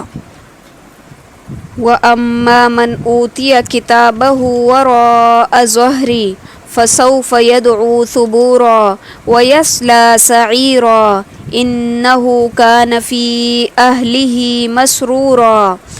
ہاں، جس شخص کا اعمال نامہ اس کی پیٹھ کے پیچھے سے دیا جائے گا تو وہ موت کو بلانے لگے گا اور بھڑکتی ہوئی جہنم میں داخل ہوگا۔ یہ شخص اپنے گھر والوں میں بڑا خوش تھا، اس کا خیال تھا کہ اللہ کی طرف لوٹ کر ہی نہ جائے گا، کیوں نہیں، حالانکہ اس کا رب اسے بخوبی دیکھ رہا تھا۔ مجھے شفق کی قسم، اور رات کی اور اس کے جمع کردہ چیزوں کی اور چاند کی جب کہ وہ پھر جاتا ہے، یقیناً تم ایک حالت سے دوسری حالت پر پہنچو گے۔ انہیں کیا ہو گیا ہے کہ ایمان نہیں لاتے، اور جب ان کے پاس قرآن پڑھا جاتا ہے تو سجدہ نہیں کرتے، بلکہ جنہوں نے کفر کیا وہ جھٹلا رہے ہیں، اور اللہ خوب جانتا ہے جو کچھ یہ دلوں میں رکھتے ہیں۔ انہیں المناک عذابوں کی خوشخبری سنا دو۔ ہاں، جو لوگ ایمان لائے اور نیک عمل کرتے رہے ان کے لیے بے شمار اور نہ ختم ہونے والا اجر ہے۔ سورہ بروج مکی ہے۔ بسم اللہ الرحمن الرحیم۔ والسماء ذات البروج، برجوں والے آسمان کی قسم، وعدہ کیے ہوئے دن کی قسم، حاضر ہونے والے اور حاضر کیے گئے کی قسم کہ خندقوں والے ہلاک کیے گئے۔ وہ ایک آگ تھی ایندھن والی، جبکہ وہ لوگ اس کے آس پاس بیٹھے تھے اور مسلمانوں کے ساتھ جو وہ کر رہے تھے اس پر خود شاہد تھے۔ یہ لوگ ان مسلمانوں سے کسی اور گناہ کا بدلہ نہیں لے رہے تھے سوائے اس کے کہ وہ اللہ غالب قابل ستائش ذات پر ایمان لائے تھے۔ وہی ہے جس کے لیے آسمان اور زمین کی بادشاہت ہے اور اللہ ہر چیز پر شاہد ہے۔ ان الذين فتنوا المؤمنين والمؤمنات ثم لم يتوبوا فلهم عذاب جہنم ولهم عذاب الحریق، بے شک جن لوگوں نے مسلمان مردوں اور عورتوں کو ستایا پھر توبہ بھی نہ کی تو ان کے لیے جہنم کا عذاب ہے اور جلنے کا عذاب ہے۔ بے شک ایمان قبول کرنے والے اور نیک کام کرنے والوں کے لیے وہ باغات ہیں جن کے نیچے نہریں بہہ رہی ہیں، یہی بڑی کامیابی ہے۔ یقیناً تمہارے رب کی پکڑ بہت ہی سخت ہے، وہی پہلی مرتبہ پیدا کرتا ہے اور وہی دوبارہ پیدا کرے گا، وہ بڑا بخشش کرنے والا اور بہت محبت کرنے والا ہے۔ ذو العرش المجید، عرش کا مالک، عظمت والا، جو چاہے اس کو کر گزرے۔ تجھے لشکروں کی خبر بھی ملی، یعنی فرعون اور سمود کی، بلکہ کافر تو جھٹلانے میں پڑے ہوئے ہیں اور اللہ بھی انہیں ہر طرف سے گھیرے ہوئے ہے۔ بلکہ یہ قرآن ہی بڑی شان والا ہے، لوح محفوظ میں لکھا ہوا ہے۔ سورہ طارق مکی ہے۔ والسماء والطارق وما أدراك ما الطارق النجم الثاقب ان كل نفس لما علیہا حافظ، قسم ہے آسمان کی اور اندھیرے میں روشن ہونے والے کی، تجھے کیا معلوم کہ وہ رات کو نمودار ہونے والی چیز کیا ہے؟ وہ روشن ستارہ ہے، کوئی ایسا نہیں جس پر نگہبان فرشتہ نہ ہو۔ انسان کو دیکھنا چاہیے کہ وہ کس چیز سے پیدا کیا گیا ہے۔ وہ ایک اچھلتے پانی سے پیدا کیا گیا ہے جو پیٹھ اور سینے کے درمیان سے نکلتا ہے، بے شک وہ اسے پھیر لانے پر یقیناً قدرت رکھنے والا ہے۔ جس دن پوشیدہ بھیدوں کی جانچ پڑتال کی جائے گی تو نہ ہوگا اس کے پاس کوئی زور نہ مددگار۔ بارش والے آسمان کی قسم اور پھٹنے والے زمین کی قسم، بے شک یہ قرآن البتہ دو ٹوک فیصلہ کرنے والا کلام ہے، یہ ہنسی کی اور بے فائدہ بات نہیں۔ البتہ کافر داؤ گھات میں ہیں اور میں بھی ایک چال چل رہا ہوں، تو کافروں کو مہلت دے، انہیں چند دنوں تک کے لیے چھوڑ دے۔ سورۃ الاعلی مکی ہے۔ رسول اللہ صلی اللہ علیہ وسلم یہ سورت اور سورہ غاشیہ عیدین اور جمعہ کی نمازوں میں پڑھا کرتے تھے۔ اسی طرح وتر کی پہلی رکعت میں سورہ اعلی اور دوسری میں سورہ کافرون اور تیسری میں سورہ اخلاص پڑھتے تھے۔ نبی صلی اللہ علیہ وسلم نے ایک موقع پر معاذ رضی اللہ تعالی عنہ کو جن صورتوں کے پڑھنے کی تلقین کی تھی، ان میں ایک صورت یہ بھی تھی: بسم اللہ الرحمن الرحیم سبح اسم ربک الاعلی، اپنے بہت ہی بلند اللہ کے نام کی پاکیزگی بیان کر، یعنی ایسی چیزوں سے اللہ کی پاکیزگی جو اس کے لائق نہیں ہیں۔ حدیث میں آتا ہے کہ نبی صلی اللہ علیہ وسلم جب سبح اسم ربک الاعلی پڑھتے تھے تو اس کے جواب میں پھر کہتے سبحان ربی الاعلی۔ مسند احمد کی یہ حدیث ہے۔ اب اگر مقتدی سنے اس کو تو وہ کیا جواب دے یا کون جواب دے؟ تو صرف پڑھنے والا یا سننے والا، اس کے اندر یعنی کہ پڑھنے والا جواب دے گا یا سننے والا جواب دے گا؟ تو بظاہر تو یہ حکم صرف پڑھنے والے کے لیے معلوم ہوتا ہے، کیونکہ اس میں سامع کا ذکر نہیں ہے۔ اس لیے راجح قول یہی ہے کہ جو پڑھے وہی اس کو جواب دے، یعنی کہ مقتدی جواب نہیں دے گا، کیونکہ بعض اوقات لوگ نماز کے اندر جواب دے رہے ہوتے ہیں لیکن اس حدیث سے یہ نہیں پتہ چلتا کہ مقتدیوں نے بھی جواب دینا ہے۔ الذی خلق فسوا، جس نے پیدا کیا اور صحیح سالم بنایا، اور جس نے ٹھیک ٹھاک اندازہ کیا اور پھر راہ دکھائی، اور جس نے تازہ گھاس پیدا کی پھر اس نے اس کو سیاہ کوڑا کر دیا۔ ہم تجھے پڑھائیں گے پھر تو نہ بھولے گا، مگر جو کچھ اللہ چاہے، وہ ظاہر اور پوشیدہ کو جانتا ہے۔ جبرائیل علیہ السلام جب وحی لے کر آتے تو آپ صلی اللہ علیہ وسلم اس کو جلدی جلدی پڑھتے تاکہ بھول نہ جائیں، تو اللہ تعالیٰ نے فرمایا اس طرح جلدی نہ کریں، نازل شدہ وحی ہم آپ کو پڑھوائیں گے، یعنی آپ کی زبان پر جاری کر دیں گے، بس آپ اس کو نہیں بھولیں گے مگر جیسے اللہ چاہے۔ لیکن اللہ تعالیٰ نے ایسا نہیں چاہا، اس لیے آپ کو سب کچھ یاد ہی رہا۔ بعض نے کہا ہے کہ اس کا مفہوم یہ ہے کہ جن کو اللہ تعالیٰ منسوخ کرنا چاہے گا تو وہ آپ کو بھلوا دے گا۔ وَنُيَسِّرُكَ لِلْيُسْرَىٰ، ہم آپ کے لیے آسانی پیدا کر دیں گے تو آپ نصیحت کرتے رہیں اگر نصیحت کچھ فائدہ دے۔ یعنی کہ یہ عام ہے کہ نبی صلی اللہ علیہ وسلم کے لیے وحی کو سمجھنا اور اس کو پڑھنا، اس کو محفوظ کرنا آسان ہو جائے گا۔ یا اسی طرح ہم جنت والے اعمال آپ کے لیے آسان کر دیں گے تاکہ آپ آرام سے شریعت کے اوپر چل سکیں اور جنت والے کام کر سکیں۔ سَيَذَّكَّرُ مَن يَخْشَىٰ، ڈرنے والا تو نصیحت لے گا۔ وَيَتَجَنَّبُهَا الْأَشْقَىٰ، ہاں بدبخت اس سے گریز کرے گا جو بڑی آگ میں جائے گا، جہاں پھر نہ وہ مرے گا نہ جیے گا بلکہ حالت نزا میں ہی پڑا رہے گا۔ بے شک اس نے فلاح پالی جو پاک ہو گیا اور جس نے اپنے رب کا نام یاد رکھا اور نماز پڑھتا رہا۔ لیکن تم تو دنیا کی زندگی کو ترجیح دیتے ہو اور آخرت بہت بہتر اور بہت بقا والی ہے۔ یہ باتیں پہلی کتابوں میں بھی ہیں، یعنی ابراہیم اور موسیٰ کی کتابوں میں۔ سورہ غاشیہ مکی ہے۔ بعض روایات میں ہے کہ رسول اللہ صلی اللہ علیہ وسلم جمعے کی نماز میں سورہ جمعہ کے ساتھ سورہ غاشیہ بھی پڑھا کرتے تھے۔ موطا امام مالک کے اندر یہ روایت موجود ہے۔ بسم اللہ الرحمن الرحیم۔ هل اتاک حدیث الغاشیہ، کیا تجھے بھی چھپا لینے والی قیامت کی خبر پہنچی ہے؟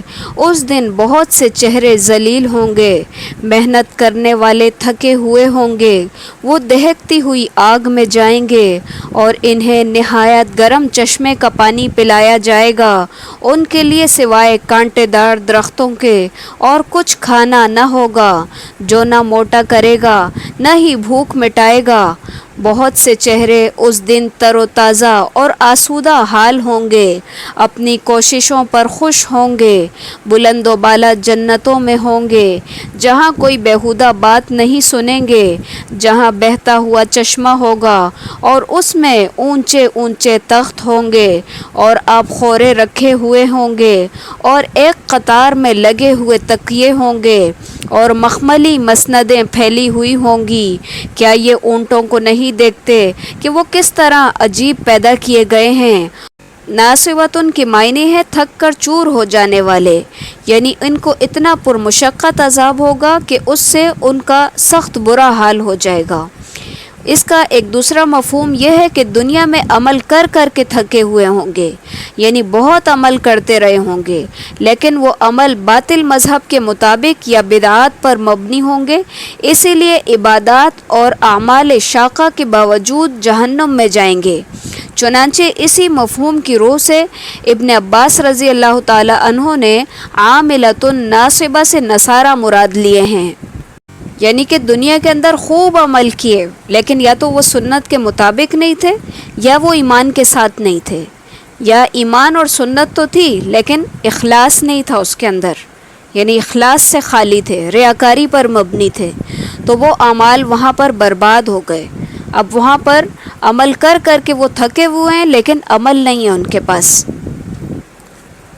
وَإِلَى السَّمَاءِ كَيْفَ رُفِعَتْ، اور آسمان کو کہ کس طرح اونچا کیا گیا ہے، اور پہاڑوں کی طرف کہ کس طرح گاڑ دیے گئے ہیں، اور زمین کی طرف کہ کس طرح بچھائی گئی ہے، پس آپ نصیحت کرتے رہیں، کیونکہ آپ صرف نصیحت کرنے والے ہیں، آپ ان پر کوئی داروغہ نہیں۔ ہاں، جو شخص روگردانی کرے اور کفر کرے اسے اللہ بہت عذاب دے گا، بے شک ہماری طرف ان کا لوٹنا ہے، پھر بے شک ہمارے ہی ذمہ ان کا حساب لینا ہے۔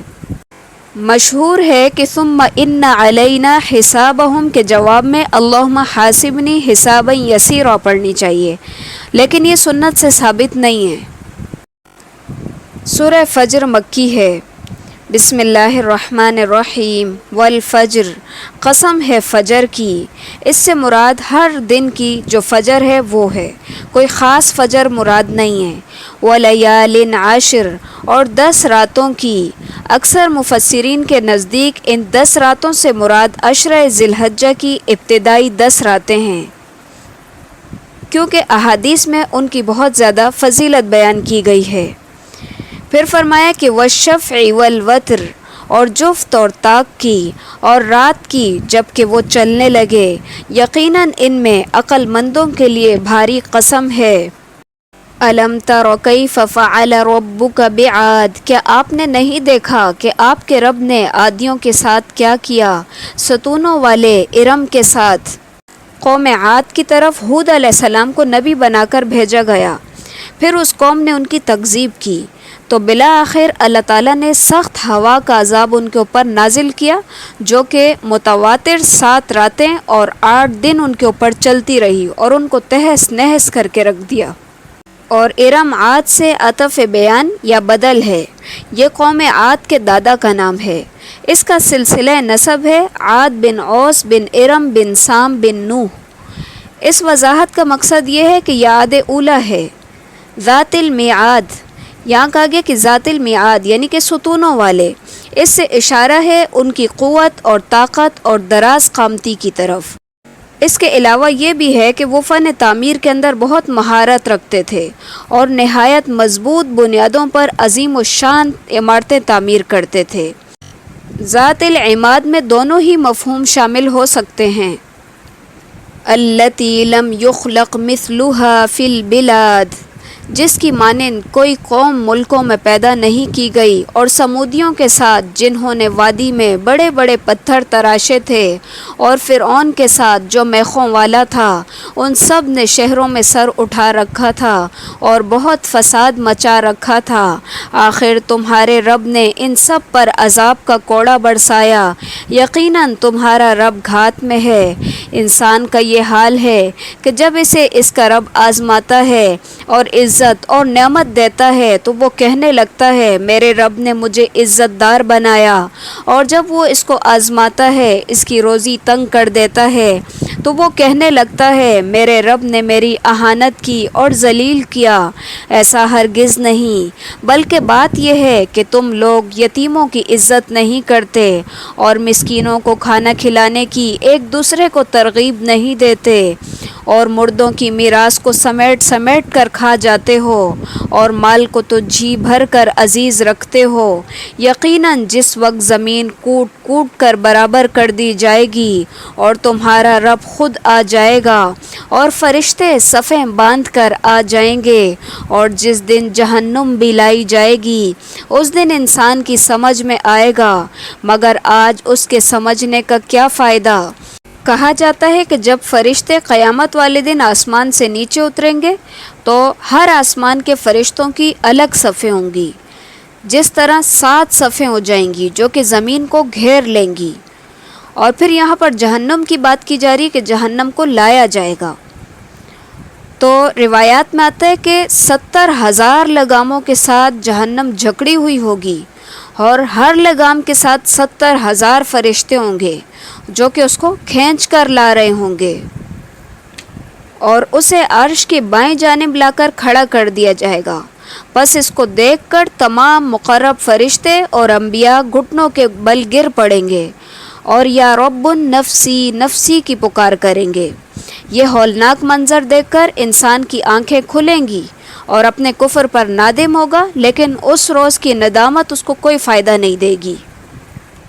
فَيَوْمَئِذٍ لَا يُعَذِّبُ عَذَابَهُ أَحَدٌ، پس آج اللہ کے عذابوں جیسا کسی کا عذاب نہ ہوگا، نہ اس کی قید و بند جیسی کسی کی قید و بند ہوگی۔ اے اطمینان والی روح، تو اپنے رب کی طرف لوٹ چل، اس طرح کہ تو اس سے راضی، وہ تجھ سے خوش۔ پس میرے خاص بندوں میں داخل ہو جا اور میری جنت میں چلی جا۔ سورہ بلد مکی ہے۔ لا اقسم بهذا البلد وانت حل بهذا البلد، میں اس شہر کی قسم کھاتا ہوں، تیرے لیے اس شہر میں لڑائی حلال ہونے والی ہے۔ اس شہر سے مراد مکہ مکرمہ ہے، جس میں اس وقت جب اس سورت کا نزول ہوا نبی صلی اللہ علیہ وسلم کا قیام تھا۔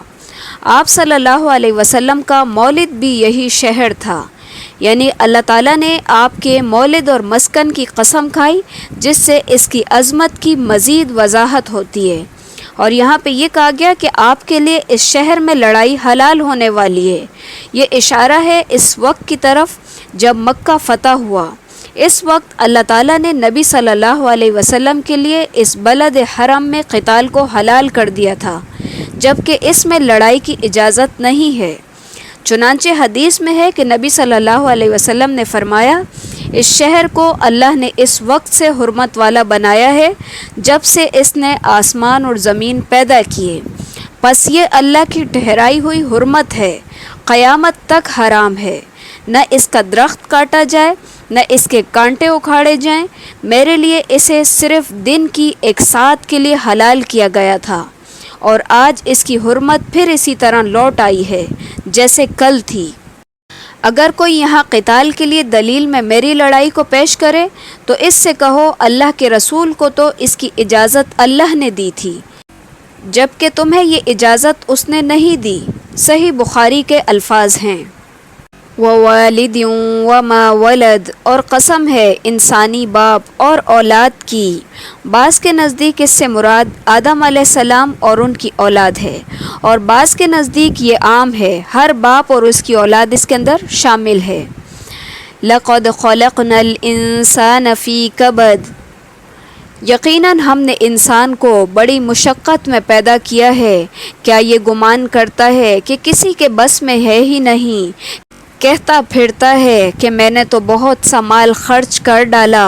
کیا یوں سمجھتا ہے کہ کسی نے اسے دیکھا ہی نہیں؟ کیا ہم نے اس کو دو آنکھیں نہیں دیں اور زبان اور ہونٹ نہیں دیے؟ ہم نے دکھا دیے اس کو دونوں راستے، سو اس سے نہ ہو سکا کہ گھاٹی میں داخل ہوتا۔ اور تو کیا سمجھا کہ گھاٹی کیا ہے؟ العقبہ گھاٹی کو کہتے ہیں، یعنی وہ راستہ جو پہاڑ میں ہو۔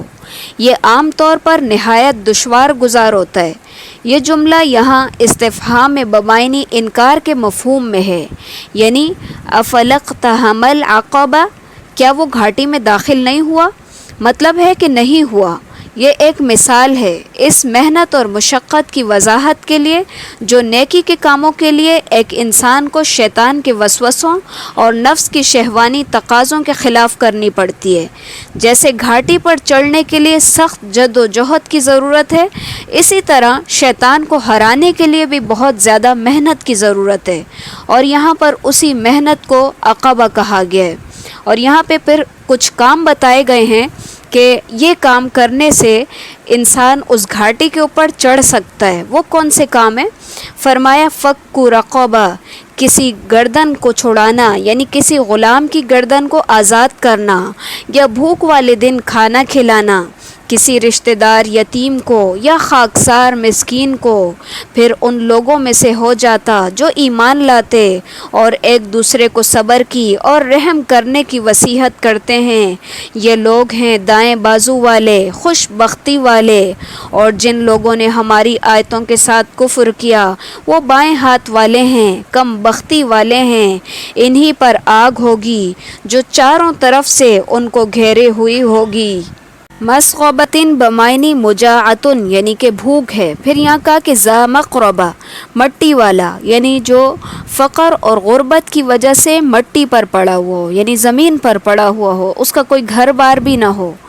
پھر یہاں پہ یہ بھی کہا گیا کہ کسی غلام کی گردن کو چھڑانا یا کسی بھوکے رشتہ دار یا یتیم یا مسکین کو کھانا کھلانا, یہ دشوار گزار گھاٹی میں داخل ہونا ہے جس کے ذریعے سے انسان جہنم سے بچ کر جنت میں جائے گا. یتیم کی کفالت ویسے بھی بڑے اجر کا کام ہے, لیکن اگر وہ رشتہ دار بھی ہو تو اس کی کفالت کا اجر بھی دگنا ہے, ایک تو صدقے کا, دوسرا صلح رحمی کا. اسی طرح احادیث میں غلام آزاد کرنے کی بھی بڑی فضیلت آئی ہے. آج کل اس کی ایک صورت کسی مقروض کو قرض کے بوجھ سے نجات دلانا بھی ہو سکتی ہے. یہ بھی فک رقبہ کے اندر آتا ہے یعنی کہ کسی کی گردن آزاد کرنا. پھر یہاں میں یہ بھی کہا گیا کہ ثم کان من الذین آمنوا, پھر وہ ان لوگوں میں سے ہو جو ایمان لائے ہیں. اس سے یہ معلوم ہوا کہ مذکورہ اعمال خیر اسی وقت نافع ہو سکتے ہیں جب کہ صاحب ایمان اس عمل کو کرے. اگر کوئی شخص کفر کے ساتھ یہ اعمال کرے گا تو کوئی فائدہ نہیں ہے. سورہ شمس مکی ہے. بسم اللہ الرحمن الرحیم. والشمس وضحاها والقمر اذا تلاها والنہار اذا جلاها. قسم ہے سورج کی اور اس کی دھوپ کی اور چاند کی جب اس کے پیچھے آئے, اور دن کی جب سورج کو نمایاں کرے, اور رات کی جب اسے ڈھانپ لے, اور آسمان کی اور اس کے بنانے والے کی, اور زمین کی اور اسے ہموار کرنے والے کی, وَنَفْسٍ وَمَا سَوَّاهَا اور نفس کی اور اسے درست کرنے والے کی, فَأَلْهَمَهَا فُجُورَهَا وَتَقْوَاهَا پھر اس کو برائی سے بچنے اور پرہیزگاری کی سمجھ دینے والے کی. الہام کا مطلب یا تو یہ ہے کہ انہیں اچھی طرح سمجھا دیا اور انہیں انبیاء اور آسمانی کتابوں کے ذریعے سے خیر و شر کی پہچان کروا دیے, یا مطلب یہ ہے کہ ان کی عقل اور فطرت میں خیر اور شر, نیکی اور بدی کا شعور اللہ تعالیٰ نے قدرتی طور پر رکھ دیا ہے تاکہ وہ نیکی کو اپنائیں اور بدی سے اجتناب کریں. قد افلح من زکاہا اور جس نے اس کو پاک کیا وہ کامیاب ہوا, اور جس نے اسے خاک میں ملا دیا وہ ناکام ہوا. قوم ثمود نے اپنی سرکشی کے باعث جھٹلایا جب ان میں ان کا بڑا بدبخت اٹھ کھڑا ہوا. انہیں اللہ کے رسول نے فرما دیا تھا کہ اللہ کی اونٹنی ہے اور اس کے پینے کی باری کی حفاظت کرو. ان لوگوں نے اپنے پیغمبر کو جھوٹا سمجھ کر اس اونٹنی کی کوچیں کاٹ دیں, پس ان کے رب نے ان کے گناہوں کے باعث ان پر ہلاکت ڈالی, اور پھر ہلاکت کو عام کر دیا اور اس بستی کو برابر کر دیا. وہ نہیں ڈرتا اس کے تباہ کن انجام سے. یعنی پیغمبر نے ان کو واضح کر دیا تھا کہ اس اونٹنی کو کوئی نقصان نہ پہنچائے. اسی طرح اس کے لیے پانی پینے کا جو دن ہے اس کے اندر کوئی گڑبڑ نہ کی جائے. اونٹنی اور قوم سمود دونوں کے لیے پانی کا ایک ایک دن مقرر کیا گیا. اس کی حفاظت کی تاکید کی گئی, لیکن ان ظالموں نے اس کی پرواہ نہیں کی, اور پھر ان میں سے ایک شخص نے یہ کام کیا کہ اس کو کاٹ ڈالا. لیکن چونکہ اس شرارت میں ساری قوم اس کے ساتھ شریک تھی, اس لیے اللہ تعالیٰ نے سب کو برابر کر دیا, یعنی سارے کے سارے مجرم تھے. اور تکذیب اور اونٹنی کی کوچیں کاٹنے کی نسبت پوری قوم کی طرف کی گئی ہے. اس سے یہ اصول معلوم ہوا کہ ایک برائی کا ارتکاب کرنے والے اگر کوئی ایک شخص ہو یا چند افراد ہو, لیکن پوری قوم اس برائی پر ناخوش نہ ہو, یعنی کہ وہ اس کو غلط نہ سمجھتی ہو بلکہ اس کو پسند کرتی ہو اور ان کی پشت پناہی کرتی ہو, تو اللہ تعالیٰ کے ہاں پوری قوم اس برائی کی مرتکب قرار پائے گی اور اس جرم یا برائی میں برابر کے شریک سمجھے جائیں گے سب کے سب. سورۃ اللیل مکی ہے. بسم اللہ الرحمن الرحیم. واللیل اذا یغشا والنہار اذا تجلی وما خلق الذکر والانثی. قسم ہے رات کی جب چھا جائے اور قسم ہے دن کی جب روشن ہو, اور قسم ہے اس ذات کی جس نے نر و مادہ کو پیدا کیا، یقیناً تمہاری کوشش مختلف قسم کی ہے۔ جس نے دیا اللہ کی راہ میں اور ڈرا اپنے رب سے اور نیک بات کی تصدیق کرتا رہا تو ہم بھی اس کو آسان راستے کی مہلت دیں گے، لیکن جس نے بخیلی کی اور بے پرواہی برتی اور نیک بات کی تکذیب کی تو ہم بھی اس کی تنگی اور مشکل کے سامان میسر کر دیں گے۔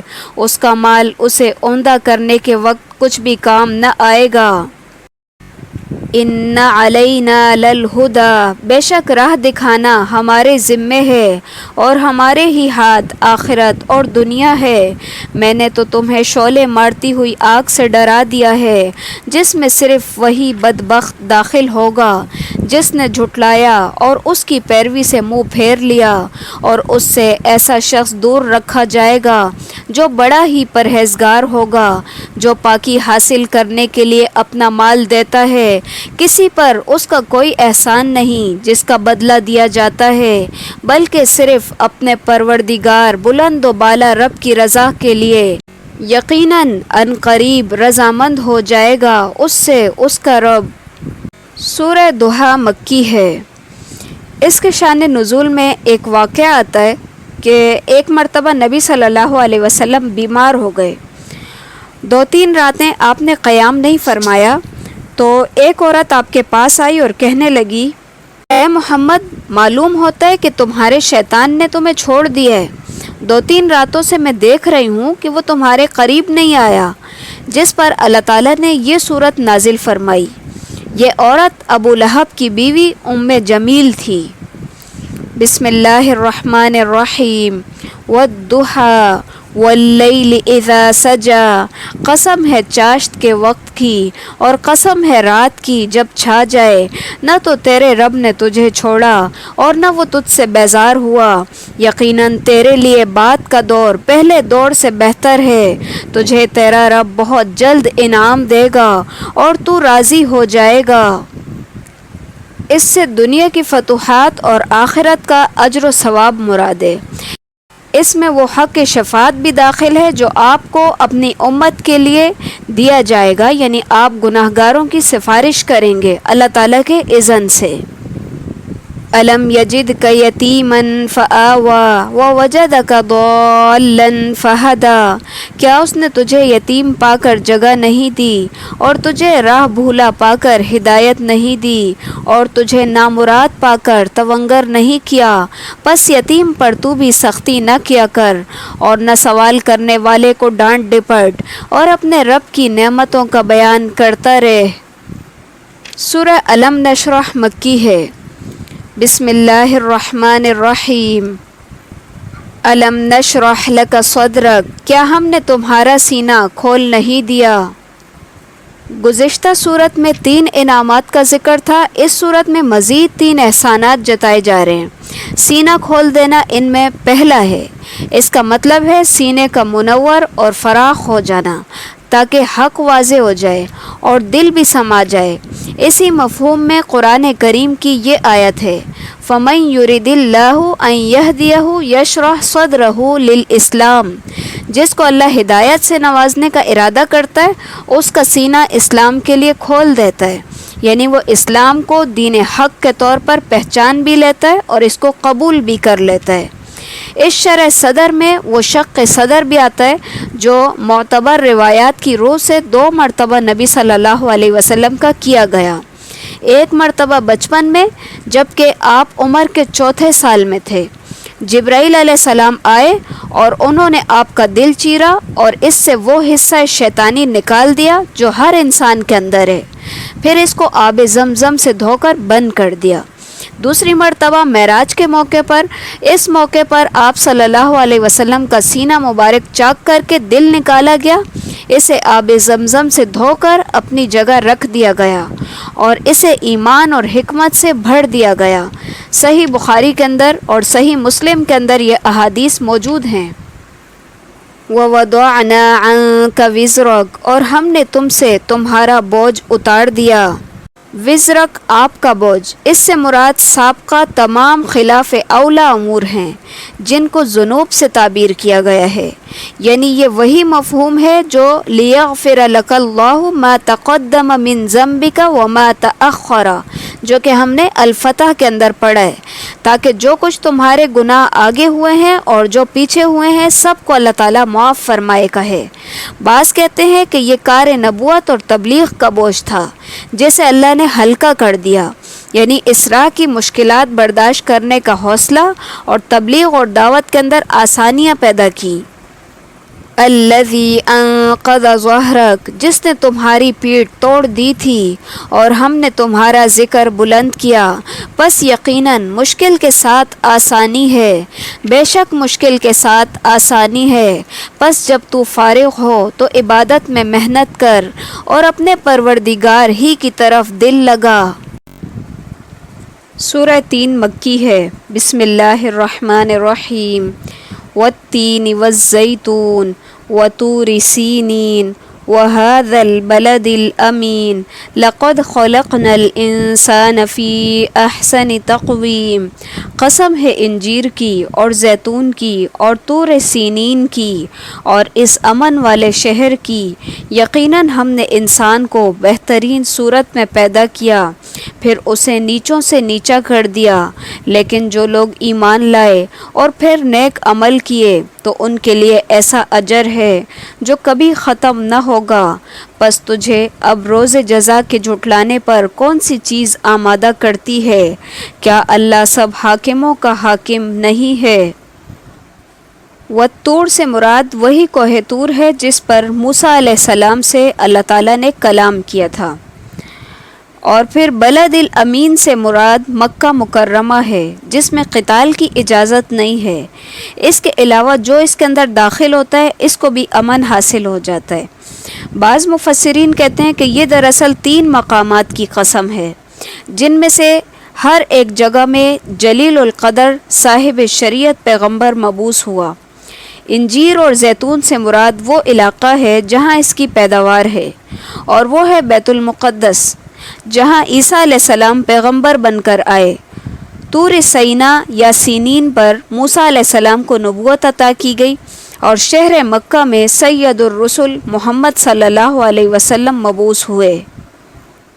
پھر یہاں پہ یہ بھی کہا جا رہا ہے کہ اللہ تعالیٰ نے انسان کو بہترین صورت میں پیدا کیا ہے، یعنی کہ اللہ تعالیٰ نے ہر مخلوق کو اس طرح پیدا کیا کہ اس کا جو منہ ہے وہ نیچے کو جھکا ہوا ہے، صرف انسان کو اللہ تعالیٰ نے دراز قامت سیدھا بنایا ہے جو اپنے ہاتھوں سے کھاتا پیتا ہے، پھر اس کے اعضاء کو نہایت متناسب رکھا ہے، ان میں جانوروں کی طرح بھیڑنگا پن نہیں ہے، ہر اہم عضو 2 بنائے اور ان میں نہایت مناسب فاصلہ رکھا، پھر اس میں عقل اور تدبر، فہم اور حکمت اور سمع اور بصر کی قوتیں دی، پھر فرمایا کہ اس نے انسان کو نچلوں میں سے نچلا کر دیا۔ یہ اشارہ ہے انسان کی ارذل العمر کی طرف، یعنی بہت زیادہ بڑھاپے کی عمر جس میں جوانی اور قوت کے بعد بڑھاپا اور ضعف آ جاتا ہے، اور انسان کی عقل اور ذہن بچے کی طرح ہو جاتا ہے۔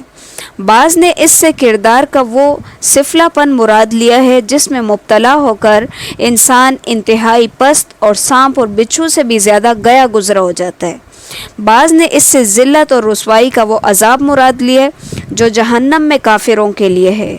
گویا انسان اللہ اور اس کے رسول کی اطاعت سے انحراف کر کے اپنے آپ کو احسن تقویم کے بلند مرتبے اور اعزاز سے گرا لیتا ہے اور سب نچلوں میں سب سے نچلا ہو جاتا ہے۔ سورہ علق مکی ہے۔ بسم اللہ الرحمن الرحیم۔ اقرأ بسم ربک الذی خلق خلق الانسان من علق اقرأ وربک الاکرم الذی علم بالقلم علم الانسان ما لم یعلم۔ پڑھ اپنے رب کے نام سے جس نے پیدا کیا، جس نے انسان کو خون کے لوتھڑے سے پیدا کیا۔ تو پڑھتا رہ، تیرا رب بڑے کرم والا ہے، جس نے قلم کے ذریعے علم سکھایا، جس نے انسان کو وہ سکھایا جس کو وہ نہیں جانتا تھا۔ سچ مچ انسان تو آپے سے باہر ہو جاتا ہے، اس لیے کہ وہ اپنے آپ کو بے پرواہ سمجھتا ہے، یقیناً لوٹنا تو تیرے رب کی طرف ہی ہے۔ یہ سب سے پہلی وحی ہے جو نبی صلی اللہ علیہ وسلم پر اس وقت آئی جب آپ غار حرا میں عبادت کے اندر مصروف تھے۔ فرشتے نے آ کر کہا پڑھ، آپ نے فرمایا میں تو پڑھا ہوا نہیں ہوں۔ فرشتے نے آپ کو پکڑ کر زور سے بھینچا اور کہا پڑھ، آپ نے پھر وہی جواب دیا۔ اس طرح 3 مرتبہ اس نے آپ کو بھینچا۔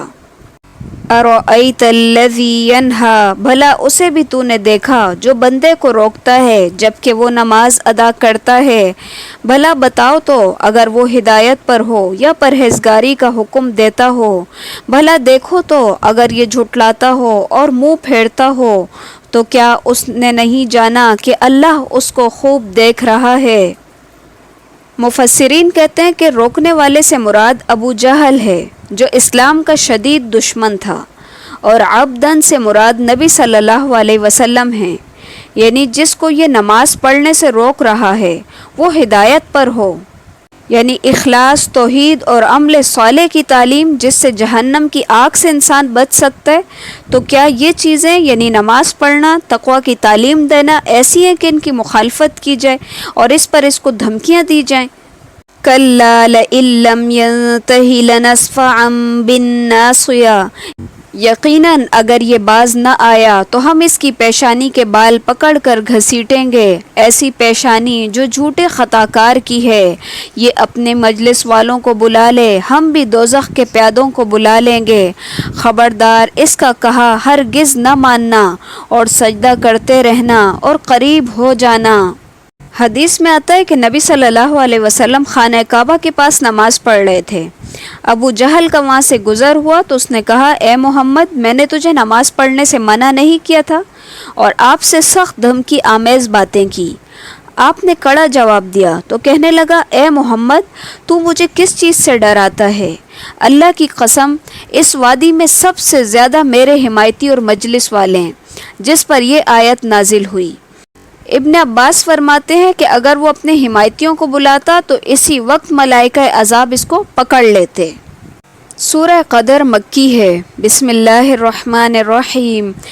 اِنَّا أَنزَلْنَاهُ فِي لَيْلَةِ الْقَدْرِ وَمَا أَدْرَاكَ مَا لَيْلَةُ الْقَدْرِ لَيْلَةُ الْقَدْرِ خَيْرٌ مِّنْ أَلْفِ شَهْرٍ، یقیناً ہم نے اسے شب قدر میں نازل کیا۔ تو کیا سمجھا کہ شب قدر کیا ہے؟ شب قدر 1000 مہینوں سے بہتر ہے۔ اس میں ہر کام کے سر انجام دینے کو اپنے رب کے حکم سے فرشتے اور روح یعنی جبرائیل اترتے ہیں۔ یہ رات سراسر سلامتی کی ہے اور طلوع فجر ہونے تک۔ اس صورت کے مکی اور مدنی ہونے میں اختلاف ہے اور اس کی وجہ تسمیہ میں بھی اختلاف ہے۔ القدر کی معنی ہوتے ہیں قدر و منزلت، اس لیے شب قدر کہتے ہیں۔ اس کی معنی اندازہ اور فیصلہ کرنے کے بھی ہیں۔ اس میں سال بھر کے لیے فیصلے کیے جاتے ہیں، اس لیے اس کو لیلۃ الحکم بھی کہتے ہیں۔ اس کی معنی تنگی کے بھی ہیں۔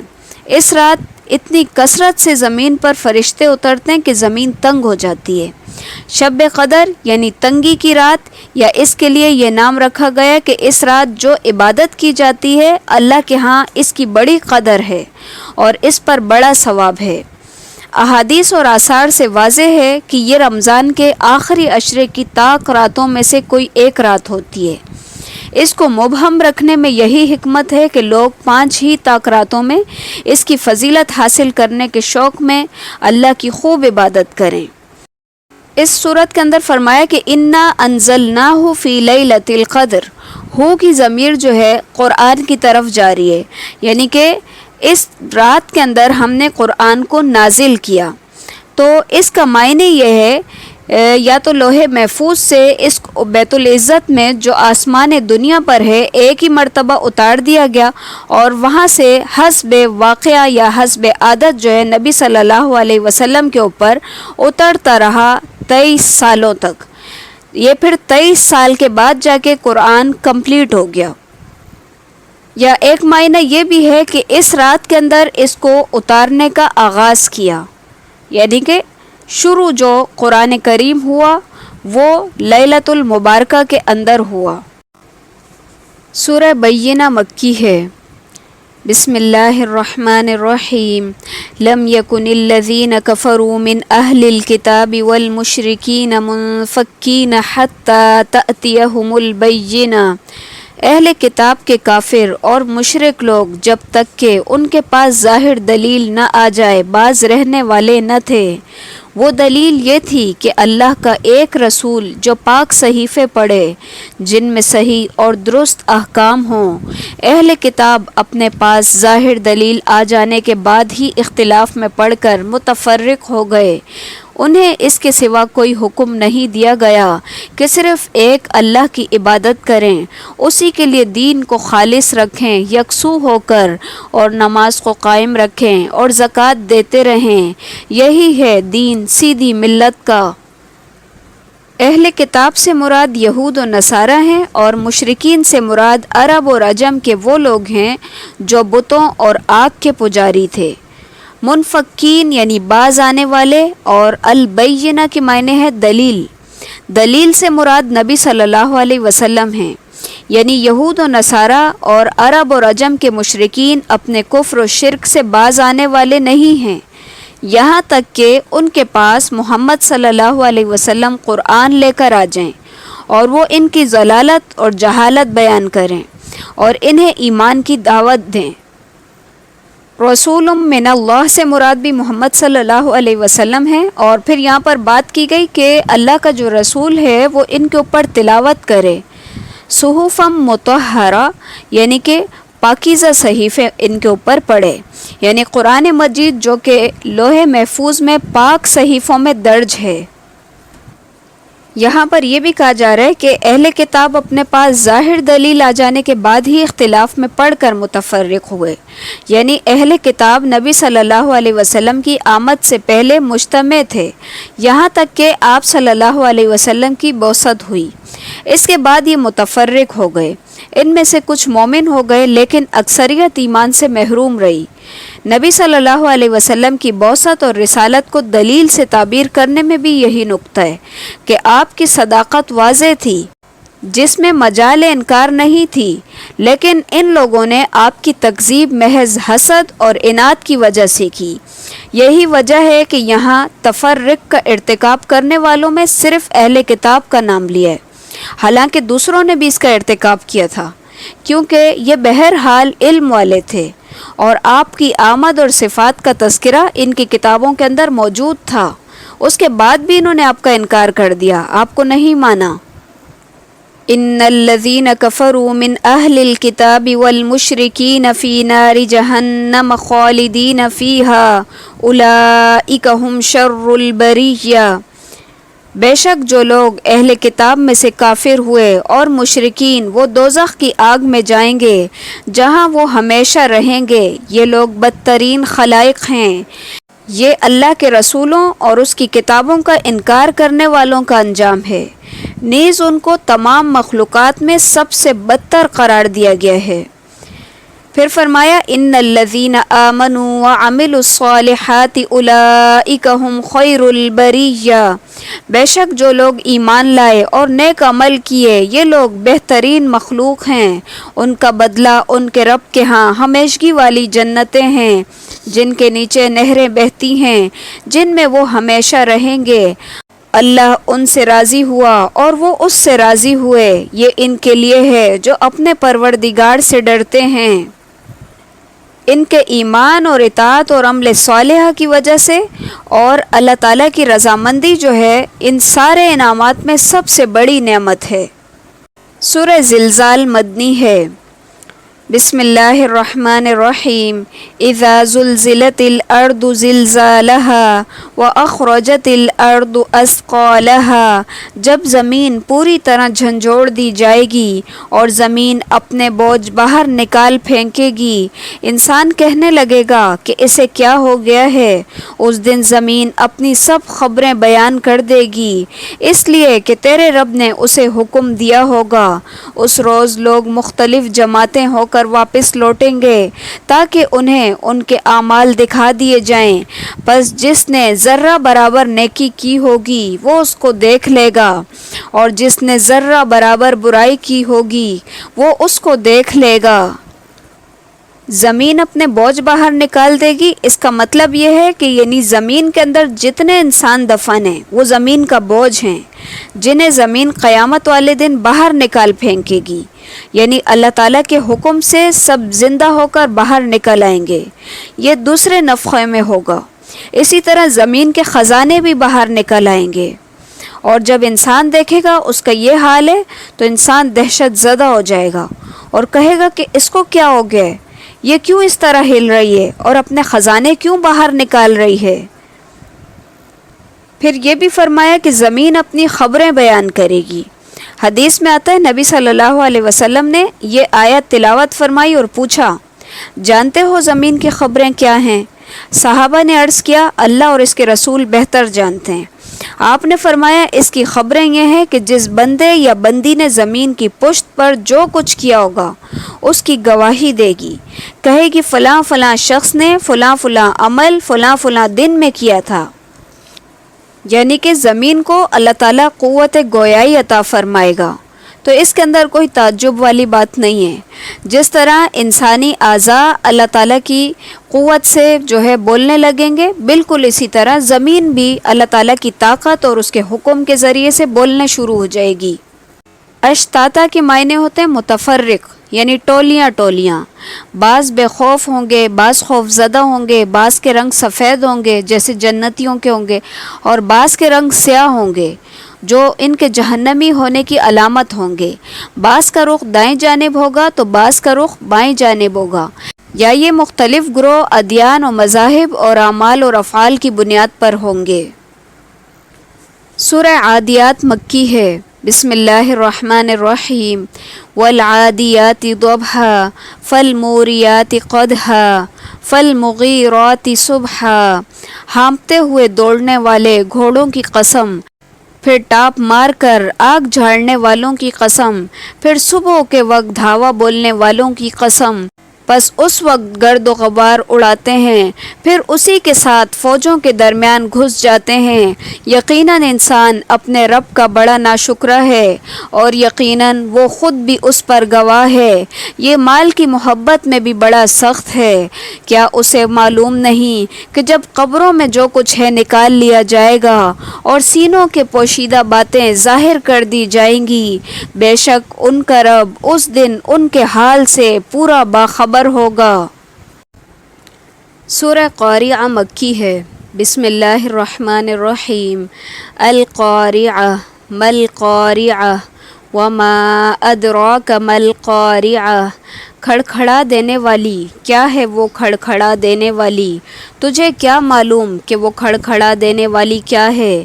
جس دن انسان بکھرے ہوئے پروانوں کی طرح ہو جائیں گے اور پہاڑ دھنی ہوئی رنگین اون کی طرح ہو جائیں گے، پھر جس کے پلڑے بھاری ہوں گے وہ تو دل پسند آرام کی زندگی میں ہوگا، اور جس کے پلڑے ہلکے ہوں گے اس کا ٹھکانہ ہاویہ ہے۔ تجھے کیا معلوم کہ وہ کیا ہے؟ وہ تند و تیز آگ ہے۔ قاریعہ قیامت کے ناموں میں سے ایک نام ہے، جیسے کہ اس سے پہلے بھی متعدد نام اس کے گزر چکے ہیں، اور اس کو قاریہ اس لیے کہتے ہیں کہ یہ اپنی ہولناکیوں سے دلوں کو خوفزدہ کر دے گی اور اللہ کے دشمنوں کو عذاب سے خبردار کرے گی۔ یوم یکون الناس کالفراش المبثوث، یعنی کہ اس دن انسان جو ہے وہ بکھرے ہوئے پروانوں کی طرح ہو جائیں گے۔ فراشن شمع کے گرد منڈلانے والے پتنگے یا پروانے، اور یہاں پہ یہ کہا گیا کہ المبثوث جیسا کہ منتشر اور بکھرے ہوئے، یعنی قیامت والے دن انسان بھی پروانوں کی طرح پراگندہ اور بکھرے ہوئے ہوں گے۔ اور عہنن اس اون کو کہتے ہیں جو مختلف رنگوں کے ساتھ ہوتی ہے، یعنی مختلف رنگوں کے ساتھ رنگی ہوئی ہو۔ اور المنفوش دھنی ہوئی، یہ پہاڑوں کی وہ کیفیت بیان کی گئی ہے جو قیامت والے دن ان کی ہوگی۔ قرآن کریم میں پہاڑوں کی یہ کیفیت مختلف انداز میں بیان کی گئی ہے، جس کی تفصیل پہلے بھی گزر چکی ہے۔ اور موازین و میزانن کی جمع ہے ترازو، جس میں اعمال، عامل اور صحائف اعمال تولے جائیں گے. یعنی تین چیزیں جو ہے نا تولی جائیں گی. اعمال تولے جائیں گے اور عامل تولا جائے گا، اور جو صحیفہ ہوگا جس کے اوپر وہ عمل لکھے ہوئے ہوں گے اس کو بھی تولا جائے گا. اس کا ذکر ہم سورہ اعراف میں بھی پڑھ چکے ہیں. بعض کہتے ہیں کہ یہاں یہ میزان نہیں بلکہ موزون کی جمع ہے، یعنی ایسے اعمال جن کی اللہ کے ہاں کوئی اہمیت اور خاص وزن ہوگا. لیکن پہلا مفہوم ہی راجح اور صحیح ہے. مطلب یہ ہے کہ جن کی نیکیاں زیادہ ہوں گی اور وزن اعمال کے مطابق ان کی نیکیوں والا پلڑا بھاری ہوگا، تو ایسے لوگ جو ہے وہ دل پسند زندگی میں ہوں گے. اور جن کی برائیاں ان کی نیکیوں کے اوپر غالب آ گئی اور برائیوں کا پلڑا بھاری ہو گیا اور نیکیوں کا ہلکا ہو گیا، تو پھر ایسے شخص کا ٹھکانہ جو ہے حاویہ ہے. حاویہ جہنم کا ایک نام ہے. اس کو حاویہ اس لیے کہتے ہیں کہ جہنمی اس کی گہرائی میں گرے گا. اور اس کو من یعنی ماں سے اس لیے تعبیر کیا گیا ہے جس طرح انسان کے لیے ماں جائے پناہ ہوتی ہے، اسی طرح جہنمیوں کا ٹھکانہ جہنم ہوگا. بعض کہتے ہیں کہ کے معنی دماغ کے ہیں. جہنمی جہنم میں سر کے بل گر جائیں گے. سورہ تکاثر مکی ہے. بسم اللہ الرحمن الرحیم. الہاکم التکاثر حتی زرتم المقابر کلا سوف تعلمون. کثرت کی چاہت نے تمہیں غافل کر دیا یہاں تک کہ تم قبرستان جا پہنچے. ہرگز نہیں، تم عنقریب معلوم کر لوگے. ہرگز نہیں، پھر تمہیں جلد علم ہو جائے گا. ہرگز نہیں، اگر تم یقینی طور پر جان لو تو بے شک تم جہنم دیکھ لوگے اور تم اسے یقین کی آنکھ سے دیکھ لوگے. پھر اس دن تم سے ضرور بالضرور تمہاری نعمتوں کے بارے میں سوال ہوگا. یہ سوال ان نعمتوں کے بارے میں ہوگا جو اللہ تعالیٰ نے دنیا میں عطا کی ہوں گی، جیسے آنکھ، کان، دل، دماغ، امن، صحت، مال و دولت اور اولاد وغیرہ. بعض کہتے ہیں کہ یہ سوال صرف کافروں سے ہوگا. بعض کہتے ہیں کہ یہ سوال ہر ایک سے ہوگا، کیونکہ محض سوال جو ہے وہ ملتزم عذاب نہیں ہے. جنہوں نے ان نعمتوں کا استعمال اللہ کی ہدایت کے مطابق کیا ہوگا وہ سوال کے باوجود عذاب سے محفوظ رہیں گے، اور جنہوں نے کفران نعمت کا ارتکاب کیا ہوگا وہ دھر لیے جائیں گے. سورہ عصر مکی ہے. بسم اللہ الرحمن الرحیم. والعصر ان الانسان لفی خسر. زمانے کی قسم، بے شک انسان سراسر نقصان میں ہے، سوائے ان لوگوں کے جو ایمان لائے اور نیک عمل کیے اور جنہوں نے آپس میں حق کی وصیحت کی اور ایک دوسرے کو صبر کی نصیحت کی. والعصر سے مراد ہے زمانہ. یہی زمانہ ہے جو اللہ تعالیٰ کی قدرت اور کاریگری پر دلالت کرتا ہے، اسی لیے رب نے اس کی قسم کھائی ہے. یہ پہلے بھی بتایا جا چکا ہے کہ اللہ تعالیٰ تو اپنی مخلوق میں سے جس کی چاہے قسم کھا سکتے ہیں، لیکن انسانوں کے لیے صرف اللہ کی قسم کے علاوہ کسی اور چیز کی قسم کھانا جائز نہیں ہے. ان الانسان لفی خسر، یہ جواب قسم ہے. انسان کا خسارہ اور ہلاکت واضح ہے. جب تک وہ زندہ رہتا ہے اس کے شب و روز سخت محنت کرتے ہوئے گزرتے ہیں. پھر جب موت سے ہمکنار ہوتا ہے تو موت کے بعد بھی آرام اور راحت نصیب نہیں ہوتی، بلکہ وہ جہنم کا ایندھن بن جاتا ہے. ہاں، اس خسارے سے وہ لوگ محفوظ رہتے ہیں جو ایمان اور عمل صالح کے جامع ہیں، کیونکہ ان کی زندگی چاہے جیسی بھی گزری ہو، موت جو ہے وہ اچھی ہوتی ہے، اور موت کے بعد وہ بہرحال ابدی نعمتوں اور جنت کی پرآسائش زندگی سے بہرور ہوں گے. آگے اہل ایمان کی پھر مزید کچھ صفات کا ذکر ہے کہ اہل ایمان وہ لوگ ہیں جو ایمان لاتے ہیں، عمل صالح کرتے ہیں اور حق کی وصیت کرتے ہیں اور دوسروں کو صبر کی بھی تلقین کرتے ہیں، یعنی آپس میں ایک دوسرے کو تھام کے رکھتے ہیں، ان کو صبر کی تلقین کرتے ہیں. جو مشکلات ان کو آتی ہیں اس کے اوپر خود بھی صبر کرتے ہیں اور اپنے ساتھیوں کو بھی صبر کرنے کا کہتے ہیں. سورہ ہمزہ مکی ہے. بسم اللہ الرحمن الرحیم. ویل لکل ہمزۃ لمزہ. بڑی خرابی ہے ہر ایسے شخص کی جو عیب ٹٹولنے والا، غیبت کرنے والا ہو. ہمزہ اور لمزہ بعض کے نزدیک ہم معنی ہے، بعض اس میں کچھ فرق کرتے ہیں۔ ہمزتن وہ شخص ہے جو روبرو برائی کرے، اور لمزتن وہ ہے جو پیٹھ پیچھے غیبت کرے۔ بعض اس کے برعکس معنی کرتے ہیں۔ بعض کہتے ہیں کہ ہمزن آنکھوں اور ہاتھ کے اشارے سے برائی کرنا ہے، اور لمزن زبان سے۔ الذی جمع مالا وعددا، جو مال کو جمع کرتا جائے اور گنتا جائے۔ اس سے مراد یہی ہے کہ جمع کرنا اور گن گن کر رکھنا، یعنی سینت سینت کر رکھنا، اور اس کو اللہ تعالیٰ کی راہ میں خرچ نہ کرنا۔ ورنہ مال جمع کرنا جو ہے مضمون تو نہیں ہے، لیکن یہ اسی وقت مضمون ہے جب انسان اس کے اندر سے زکوٰۃ نہ نکالے اور صدقات اور اللہ تعالیٰ کے راستے میں دینے کا اہتمام نہ کرے، اس وقت پھر مال جمع کرنا خرابی کا باعث ہے۔ یحسب ان مالہ اخلدا، اور وہ سمجھتا ہے کہ اس کا مال اس کے پاس ہمیشہ رہے گا، ہرگز نہیں، یہ تو ضرور توڑ پھوڑ دینے والی آگ میں پھینک دیا جائے گا۔ اور تجھے کیا معلوم کہ ایسی آگ کیا ہوگی؟ وہ اللہ کی سلگائی ہوئی آگ ہوگی جو دلوں پر چڑھتی جائے گی اور ان پر ہر طرف سے بند کی ہوئی ہوگی بڑے بڑے ستونوں میں، یعنی ایسا بخیل شخص پھر حطمہ کے اندر پھینک دیا جائے گا۔ حطمہ بھی جہنم کا ایک نام ہے جس کے معنی ہے توڑ پھوڑ دینے والی، اور یہاں پر یہ استفہام اس کی ہولناکی کے بیان کے لیے، یعنی وہ اتنی ہولناک آگ ہوگی کہ تمہاری عقلیں اس کا ادراک نہیں کر سکتی، اور تمہارا فہم اور شعور اس کی تہہ تک نہیں پہنچ سکتا، اور اس کی جو حرارت ہوگی وہ دلوں تک پہنچ جائے گی۔ ویسے تو دنیا کے آگ کے اندر بھی یہ خاصیت ہے کہ وہ ہر چیز کو جلا ڈالتی ہے، لیکن دنیا میں یہ آگ دل تک نہیں پہنچ پاتی کہ انسان کی موت اس سے پہلے ہی واقع ہو جاتی ہے۔ جہنم میں ایسا نہیں ہوگا، وہ آگ دلوں تک بھی پہنچ جائے گی لیکن موت نہیں آئے گی، بلکہ آرزو کے باوجود بھی موت نہیں آئے گی۔ اور مؤصدہ کے معنی ہے بند، یعنی جہنم کے دروازے اور راستے بند کر دیے جائیں گے تاکہ کوئی باہر نہ نکل سکے، اور انہیں لوہے کی میخوں کے ساتھ باندھ دیا جائے گا جو لمبے لمبے ستونوں کی طرح ہوں گی۔ بعض کے نزدیک عمدن سے مراد بیڑیاں یا طوق ہیں، اور بعض کے نزدیک ستون ہیں جن میں انہیں عذاب دیا جائے گا۔ سورہ فیل مکی ہے۔ بسم اللہ الرحمن الرحیم۔ الم تر کیف فعل ربک باصحاب الفیل، کیا تو نے نہیں دیکھا کہ تیرے رب نے ہاتھی والوں کے ساتھ کیا کیا جو یمن سے خانہ کعبہ کی تخریب کے لیے آئے تھے۔ الم ترا کے معنی ہے الم تعلم، کیا تجھے معلوم نہیں؟ استفہام تقریری کے لیے ہے، یعنی تو جانتا ہے یا وہ سب لوگ جانتے ہیں جو تیرے ہم اثر ہیں۔ یہ اس لیے فرمایا کہ عرب میں یہ واقعہ گزرے ابھی زیادہ عرصہ نہیں ہوا تھا۔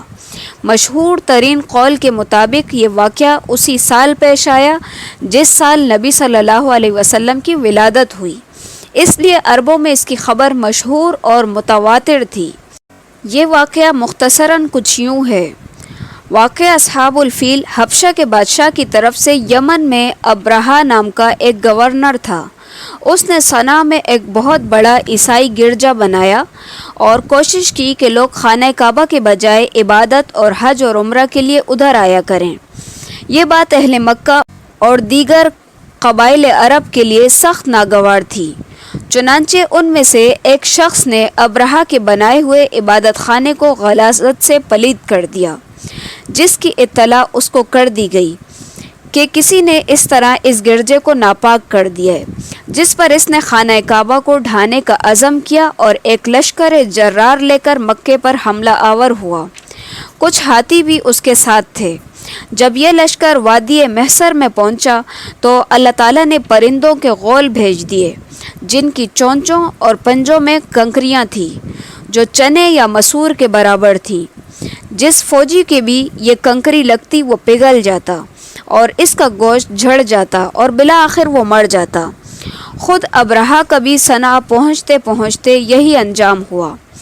اس طرح اللہ تعالیٰ نے اپنے گھر کی حفاظت کی الم یجعل کیدہم فی تضلیل، کیا ان کے مکر کو بیکار نہیں کر دیا، یعنی وہ جو خانہ کعبہ کو ڈھانے کا ارادہ لے کر آیا تھا اس میں اس کو ناکام کر دیا۔ وَأَرْسَلَ عَلَيْهِمْ طَيْرًا أَبَابِيلَ، اور ان پر پرندوں کے جھنڈ بھیج دیے جو انہیں پتھر کی کنکریاں مار رہے تھے، پس انہیں کھائے ہوئے بھوسے کی طرح کر دیا۔ سورہ قریش مکی ہے۔ بسم اللہ الرحمن الرحیم۔ لِإِيلَافِ قُرَيْشٍ إِيلَافِهِمْ رِحْلَةَ الشِّتَاءِ وَالصَّيْفِ، قریش کے مانوس کرنے کے سبب، یعنی انہیں جاڑے اور گرمی کے سفر سے مانوس کرنے کے سبب اس کے شکریہ میں، پس انہیں چاہیے کہ اسی گھر کے رب کی عبادت کرتے رہیں جس نے انہیں بھوک میں کھانا دیا اور خوف میں امن و امان دیا، یعنی اس کام سے کلفت اور نفرت کا دور ہو جانا۔ قریش کی گزران کا ذریعہ تجارت تھی، سال میں وہ 2 مرتبہ تجارتی قافلہ لے کر باہر جاتے اور وہاں سے اشیاء تجارت لاتے، سردیوں میں یمن کی طرف جو گرم علاقہ تھا اور گرمیوں میں شام کی طرف جو ٹھنڈا علاقہ تھا۔ خانہ کعبہ کے خدمت گزار ہونے کی وجہ سے تمام اہل عرب ان کی عزت کرتے تھے، اسی لیے ان کے قافلے بلا روک ٹوک سفر کرتے۔ تو اللہ تعالیٰ نے اس صورت میں قریش کو بتلایا ہے کہ تم جو گرمی اور سردی میں وہ سفر کرتے ہو تو وہ ہمارے اس احسان کی وجہ سے ہے کہ ہم نے تمہیں مکے میں امن عطا کیا ہے اور اہل عرب میں معزز بنایا ہے، اگر یہ چیز نہ ہوتی تو تمہارا سفر ممکن نہ ہوتا، اور اصحاب الفیل کو بھی ہم نے اسی لیے تباہ کیا کہ تمہاری عزت بھی برقرار رہے اور تمہارے سفروں کا سلسلہ بھی جس کے تم خوگر ہو قائم رہے۔ اگر ابرہہ اپنے مذموم مقاصد میں کامیاب ہو جاتا تو تمہاری عزت اور سیادت بھی ختم ہو جاتی اور سلسلہ سفر بھی منقطع ہو جاتا، اس لیے تمہیں چاہیے کہ صرف اسی بیت اللہ کے رب کی عبادت کرو۔ سورہ ماعون مکی ہے۔ اس سورت کے 2-3 نام اور بھی ہیں۔ اس سورت کو سورۃ الدین بھی کہتے ہیں اور سورہ ارأیت اور سورۃ الیتیم بھی اس کو کہا جاتا ہے۔ بسم اللہ الرحمن الرحیم۔ ارأیت الذی یکذب بالدین فذلک الذی یدع الیتیم ولا یحض علی طعام المسکین، کیا تو نے اسے بھی دیکھا جو روز جزا کو جھٹلاتا ہے، یہی وہ ہے جو یتیم کو دھکے دیتا ہے اور مسکین کو کھانا کھلانے کی ترغیب نہیں دیتا۔ اس صورت کے اندر رسول صلی اللہ علیہ وسلم کو خطاب ہے اور استفہام سے مقصد اظہار تعجب ہے۔ رؤیت معرفت کے مفہوم میں ہے اور الدین سے مراد آخرت کا حساب اور جزا ہے۔ بعض کہتے ہیں کہ کلام میں حذف ہے، اصل عبارت ہے کہ کیا تو نے اس شخص کو پہچانا جو روز جزا کو جھٹلاتا ہے، آیا وہ اپنی اس بات میں صحیح ہے یا غلط۔ یہاں پہ یہ بھی کہا گیا کہ وہ جو ہے یتیم کو دھکے دیتا ہے اور مسکین کو کھانا کھلانے کی ترغیب نہیں دیتا، اس لیے کہ ایک تو وہ بخیل ہے، دوسرا وہ قیامت کا منکر ہے۔ بھلا ایسا شخص یتیم کے ساتھ کیوں کر حسن سلوک کر سکتا ہے؟ یتیم کے ساتھ تو وہی شخص اچھا برتاؤ کرے گا جس کے دل میں مال کے بجائے انسانی قدروں اور اخلاقی ضابطوں کی اہمیت اور محبت ہوگی۔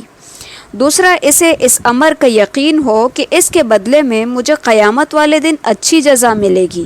تو جب وہ شخص قیامت کے اوپر یقین ہی نہیں رکھتا تو پھر بھلا وہ مسکین کے ساتھ یا یتیم کے ساتھ اچھا سلوک کیوں کرے گا؟ پھر یہاں پہ یہ کہا گیا کہ فویل للمصلین، ان نمازیوں کے لیے ہلاکت ہے جو اپنی نماز سے غافل ہیں، جو ریاکاری کرتے ہیں اور برتنے کی چیزیں روکتے ہیں۔ اس سے وہ لوگ مراد ہیں جو نماز پڑھتے ہی نہیں، یا پہلے پڑھتے رہے ہیں پھر سست ہو گئے، یا نماز کو اس کے اپنے مسنون وقت میں نہیں پڑھتے، جب جی چاہتا ہے پڑھ لیتے ہیں، یا تاخیر سے پڑھنے کا معمول بنا لیتے ہیں، یا خشوع اور خضوع کے ساتھ نہیں پڑھتے۔ یہ سارے ہی مفہوم اس کے اندر آ جاتے ہیں۔ یہاں اس مقام پر ذکر کرنے سے یہ بھی واضح ہے کہ نماز میں ان کوتاہیوں کے مرتکب وہی لوگ ہوتے ہیں جو آخرت کی جزا اور حساب کتاب پر یقین نہیں رکھتے، اس لیے منافق کی ایک صفت یہ بھی ہے کہ وَإِذَا قَامُوا إِلَى الصَّلَاةِ قَامُوا كُسَالَىٰ يُرَاءُونَ النَّاسَ وَلَا يَذْكُرُونَ اللَّهَ إِلَّا قَلِيلًا، اور جب وہ نماز کے لیے کھڑے ہوتے ہیں تو سست ہو کر کھڑے ہوتے ہیں، لوگوں کو دکھاوا کرتے ہیں اور اللہ تعالیٰ کو یاد نہیں کرتے مگر بہت تھوڑا۔ ایسے لوگوں کا شیوہ ہوتا ہے کہ لوگوں کے ساتھ ہوئے تو نماز پڑھ لی، اور اگر اکیلے ہوئے تو نماز پڑھنے کی ضرورت ہی نہیں سمجھتے، یعنی صرف نمود و نمائش اور ریاکاری کے لیے نماز پڑھتے ہیں۔ اور پھر یہ کہ ایسے جو لوگ ہیں وہ برتنے کی معمولی سی چیز بھی کسی کو نہیں دیتے، یعنی کہ جو عام گھر میں برتنے والی چیزیں ہوتی ہیں چھوٹی موٹی، جو کہ پڑوس میں عادتاً ایک دوسرے سے لوگ مانگ لیتے ہیں، تو وہ لوگ اس طرح کی چیزیں بھی دوسروں کو نہیں دیتے۔ جب یہ صورت پڑھتے ہیں نا تو بہت انسان اندر سے ہل جاتا ہے، کیونکہ اس میں بہت ساری چیزیں ہم میں سے کافی سارے لوگوں میں ہیں، کچھ چیزیں ہم میں بھی ہوتی ہیں، تو یعنی کہ انسان کو بہت زیادہ احتیاط ہونے کی ضرورت ہے، بہت زیادہ کانشیس ہونے کی ضرورت ہوتی ہے، کیونکہ یہ جو چیزیں ہیں نا یہ بالکل کامن ہیں، یعنی کسی کو مانگنے کی چیز نہ دینا، معمولی سی چیزیں روک دینا، انکار کر دینا کہ نہیں ہے، یا اسی طرح جو ہے نمازوں سے غفلت کرنا، یا نماز تو پڑھنا لیکن دکھاوے کے لیے پڑھنا، تو یہ ساری چیزیں بالکل عام ہیں جو کہ ہمارے معاشرے کا حصہ بنتی جا رہی ہیں۔ تو اللہ تعالیٰ سے دعا ہے کہ اللہ تعالیٰ ہمیں ان لوگوں میں شامل نہ کرے۔ پھر اس کے بعد ہے سورہ کوثر۔ سورہ کوثر مکی ہے۔ بسم اللہ الرحمن الرحیم، انا اعطیناک الکوثر فصل لربک وانحر ان شانئک هو الابتر، یقیناً ہم نے تجھے حوض کوثر دیا ہے، پس تو اپنے رب کے لیے نماز پڑھ اور قربانی کر، یقیناً تیرا دشمن ہی بے نام و نشان ہے۔ الکوثر کثرت سے ہے، اس کے متعدد معنی بیان کیے گئے ہیں۔ ابن کثیر نے خیر کثیر کے مفہوم کو ترجیح دی ہے، کیونکہ اس میں ایسا عموم ہے کہ جس میں دوسرے معنی بھی آ جاتے ہیں۔ مثلاً صحیح احادیث میں بتایا گیا ہے کہ اس سے ایک نہر مراد ہے جو جنت میں آپ کو عطا کی جائے گی۔ اسی طرح بعض روایات میں اس کا مصداق حوض کوثر کو بھی بتایا گیا ہے، جس سے اہل ایمان جنت میں جانے سے قبل نبی صلی اللہ علیہ وسلم کے دست مبارک سے پانی پئیں گے۔ اس حوض میں بھی پانی اسی جنت والی نہر سے آ رہا ہوگا۔ اس طرح دنیا کی فتوحات اور آپ صلی اللہ علیہ وسلم کا رفع اور دوام ذکر اور آخرت کا اجر و ثواب، سب ہی چیزیں خیر کثیر کے اندر آ جاتی ہیں۔ پھر آپ صلی اللہ علیہ وسلم سے یہ بھی کہا جا رہا ہے کہ نماز بھی صرف ایک اللہ کے لیے اور قربانی بھی صرف اس ایک اللہ کے نام پر، یعنی مشرکین کی طرح ان میں دوسروں کو شریک نہ کریں۔ سورہ کافرون مکی ہے۔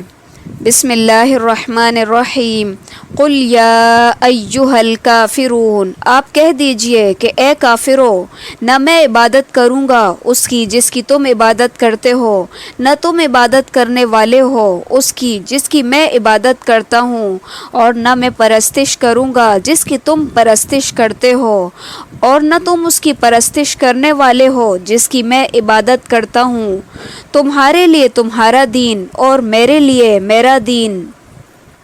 سورہ نصر مدنی ہے۔ بسم اللہ الرحمن الرحیم، اذا جاء نصر اللہ والفتح، جب اللہ کی مدد اور فتح آ جائے اور تو لوگوں کو اللہ کے دین میں جوق در جوق آتا دیکھ لے تو اپنے رب کی تسبیح کرنے لگ ہم کے ساتھ اور اس سے مغفرت کی دعا مانگ، بے شک وہ بڑا ہی توبہ قبول کرنے والا ہے۔ نزول کے اعتبار سے یہ آخری صورت ہے۔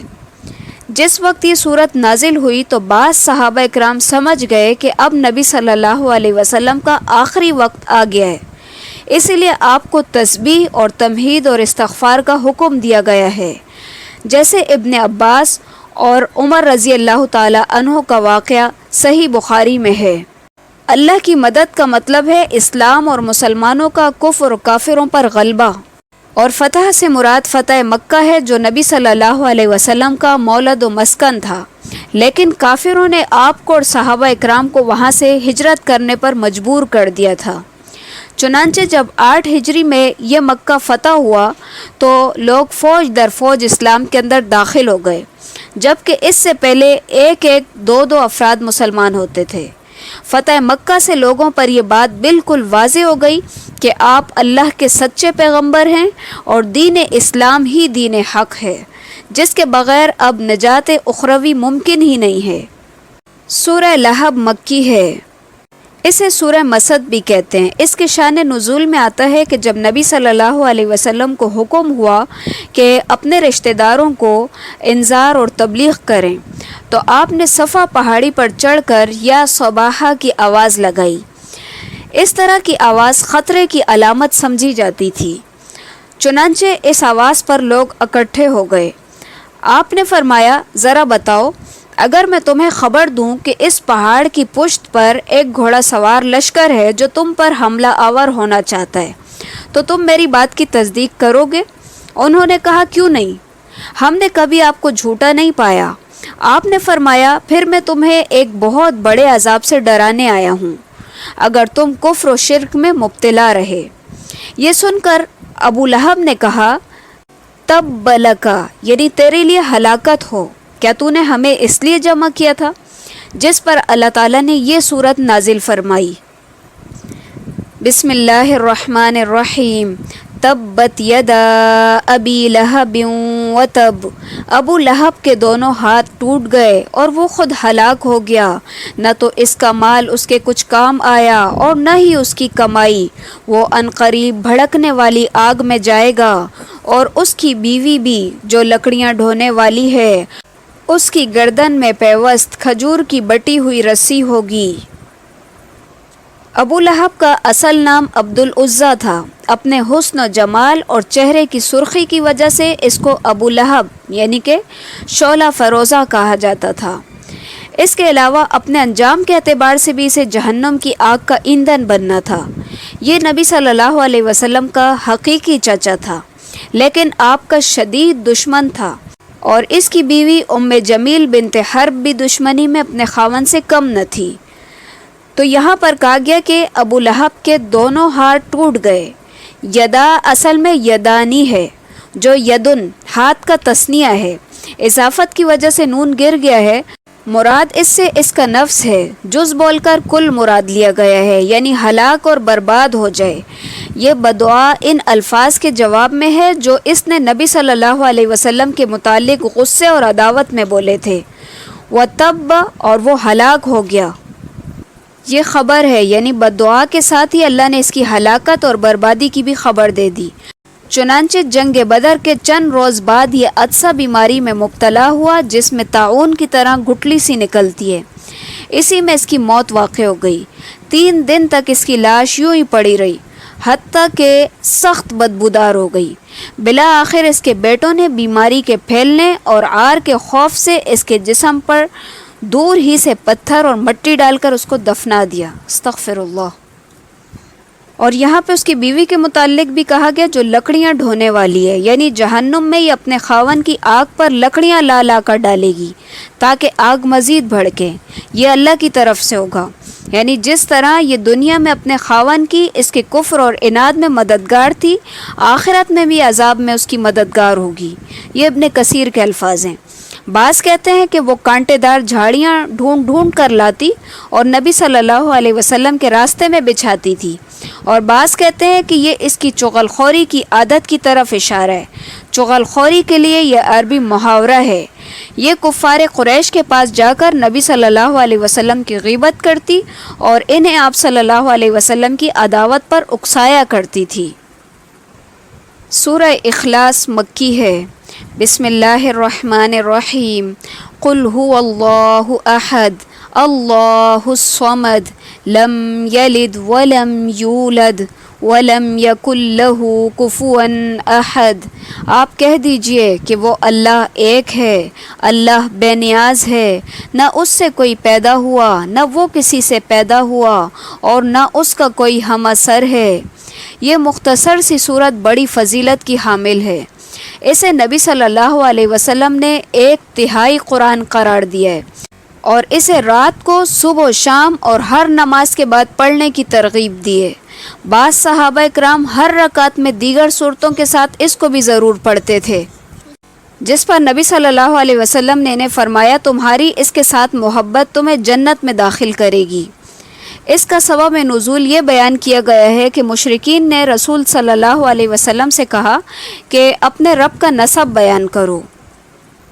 سورہ فلق مکی ہے۔ بسم اللہ الرحمن الرحیم۔ قل اعوذ برب الفلق من شر ما خلق ومن شر غاسق اذا وقب ومن شر النفاثات في العقد ومن شر حاسد اذا حسد۔ آپ کہہ دیجئے کہ میں صبح کے رب کی پناہ میں آتا ہوں ہر اس چیز کے شر سے جو اس نے پیدا کی ہے، اور اندھیری رات کی تاریکی کے شر سے جب اس کا اندھیرا پھیل جائے، اور گرہ لگا کر ان میں پھونکنے والیوں کے شر سے بھی، اور حسد کرنے والے کی برائی سے بھی جب وہ حسد کرنے لگے۔ اس صورت کے بعد سورہ ناس ہے۔ ان دونوں کی مشترکہ فضیلت متعدد احادیث میں بیان کی گئی ہے۔ مثلاً ایک حدیث میں ہے، نبی صلی اللہ علیہ وسلم نے فرمایا آج کی رات مجھ پر کچھ ایسی آیتیں نازل ہوئی ہیں جن کی مثل میں نے کبھی نہیں دیکھی۔ یہ فرما کر آپ نے یہ دونوں صورتیں پڑھی۔ ابن عابس جہمی رضی اللہ تعالی عنہ سے آپ صلی اللہ علیہ وسلم نے فرمایا اے ابن عابس، کیا میں تمہیں سب سے بہترین ذریعہ بچاؤ نہ بتاؤں جس کے ذریعے سے پناہ طلب کرنے والے پناہ مانگتے ہیں؟ انہوں نے عرض کیا ہاں ضرور بتائیں۔ آپ نے دونوں صورتوں کا ذکر کر کے فرمایا یہ دونوں معوذتین ہیں۔ نبی صلی اللہ علیہ وسلم انسانوں اور جنوں کی نظر سے پناہ مانگا کرتے تھے۔ جب یہ دونوں صورتیں نازل ہوئی تو آپ نے ان کو اپنا معمول بنا لیا اور باقی جو دوسری چیزیں تھیں ان کو آپ نے چھوڑ دیا۔ عائشہ رضی اللہ تعالی عنہا فرماتی ہیں کہ جب آپ صلی اللہ علیہ وسلم کو کوئی تکلیف ہوتی تو معوذتین پڑھتے تھے، یعنی کہ قل اعوذ برب الفلق اور قل اعوذ برب الناس پڑھ کر اپنے جسم پر پھونک لیتے۔ جب آپ صلی اللہ علیہ وسلم کی تکلیف زیادہ ہو گئی تو میں یہ صورتیں پڑھ کر آپ کے ہاتھوں کو برکت کی امید سے آپ کے جسم پر پھیرتی تھی۔ اور جب نبی صلی اللہ علیہ وسلم پر جادو کیا گیا تو جبرائیل علیہ السلام یہی دو صورتیں لے کر حاضر ہوئے اور فرمایا کہ ایک یہودی نے آپ پر جادو کیا ہے اور یہ جادو فلاں کنویں میں ہے۔ آپ نے علی رضی اللہ تعالی عنہ کو بھیج کر اسے منگوایا۔ یہ ایک کنگھی کے دندانوں اور بالوں کے ساتھ ایک تاند کے اندر 11 گرہیں پڑی ہوئی تھی اور موم کا ایک پتلا تھا جس میں سوئیاں چبھی ہوئی تھی۔ جبرائیل علیہ السلام کے حکم کے مطابق آپ ان دونوں صورتوں میں سے ایک ایک آیت پڑھتے جاتے اور گرہیں کھلتی جاتی اور سوئیاں نکلتی جاتی۔ خاتمے تک پہنچتے پہنچتے ساری گرہیں بھی کھل گئی اور سوئیاں بھی ایک ایک کر کے ختم ہو گئیں، اور آپ اس طرح صحیح ہو گئے جیسے کوئی شخص جکڑ بندی سے آزاد ہو گیا ہو۔ اسی طرح آپ کا یہ بھی معمول تھا کہ رات کو سوتے وقت سورہ اخلاص اور معوذتین پڑھ کر اپنی ہتھیلیوں پر پھونکتے اور پھر ان کو پورے جسم پر مل لیتے۔ پہلے سر، چہرے اور پھر جسم کے اگلے حصے پر ہاتھ پھیرتے۔ اس کے بعد جہاں تک آپ کے ہاتھ پہنچتے 3 مرتبہ آپ ایسا ہی کرتے۔ صحیح بخاری کی روایت ہے۔ سورہ ناس مکی ہے۔ بسم اللہ الرحمن الرحیم۔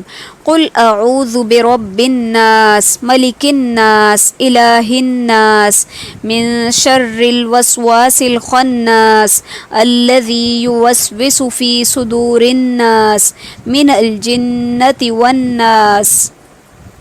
آپ کہہ دیجئے کہ میں لوگوں کے پروردگار کی پناہ میں آتا ہوں، لوگوں کے مالک کی اور لوگوں کے معبود کی، وسوسہ ڈالنے والے، پیچھے ہٹ جانے والے کے شر سے جو لوگوں کے سینوں میں وسوسہ ڈالتا ہے، خواہ وہ جنوں میں سے ہو یا انسانوں میں سے۔ حسد یہ ہے کہ حاسد جس سے حسد کرے تو وہ یہ آرزو کرے کہ اس سے وہ نعمت چھن جائے، یعنی کہ نعمت چھن جانے کی آرزو کرنا حسد ہے۔ چنانچہ اس سے بھی پناہ طلب کی گئی ہے، کیونکہ حسد بھی ایک نہایت بری اخلاقی بیماری ہے جو نیکیوں کو کھا جاتی ہے۔ اس صورت کی فضیلت جو ہے پیچھے ہم نے سورہ فلق کے ساتھ پڑھی ہے۔ ایک اور حدیث میں آتا ہے جس میں آتا ہے کہ نبی صلی اللہ علیہ وسلم کو نماز میں ایک بچھو نے ڈس لیا۔ نماز سے فراغت کے بعد آپ نے پانی اور نمک منگوا کر اوپر ملا اور ساتھ ساتھ قل یا ایھا الکافرون، قل اعوذ برب الفلق اور قل اعوذ برب الناس پڑھتے رہے۔ اسی کے ساتھ الحمدللہ ہمارا دورہ قرآن مکمل ہو چکا ہے۔ سبحانک اللہم و بحمدک، نشہد ان لا الہ الا انت، نستغفرک و نتوب الیک۔ السلام علیکم ورحمۃ اللہ وبرکاتہ۔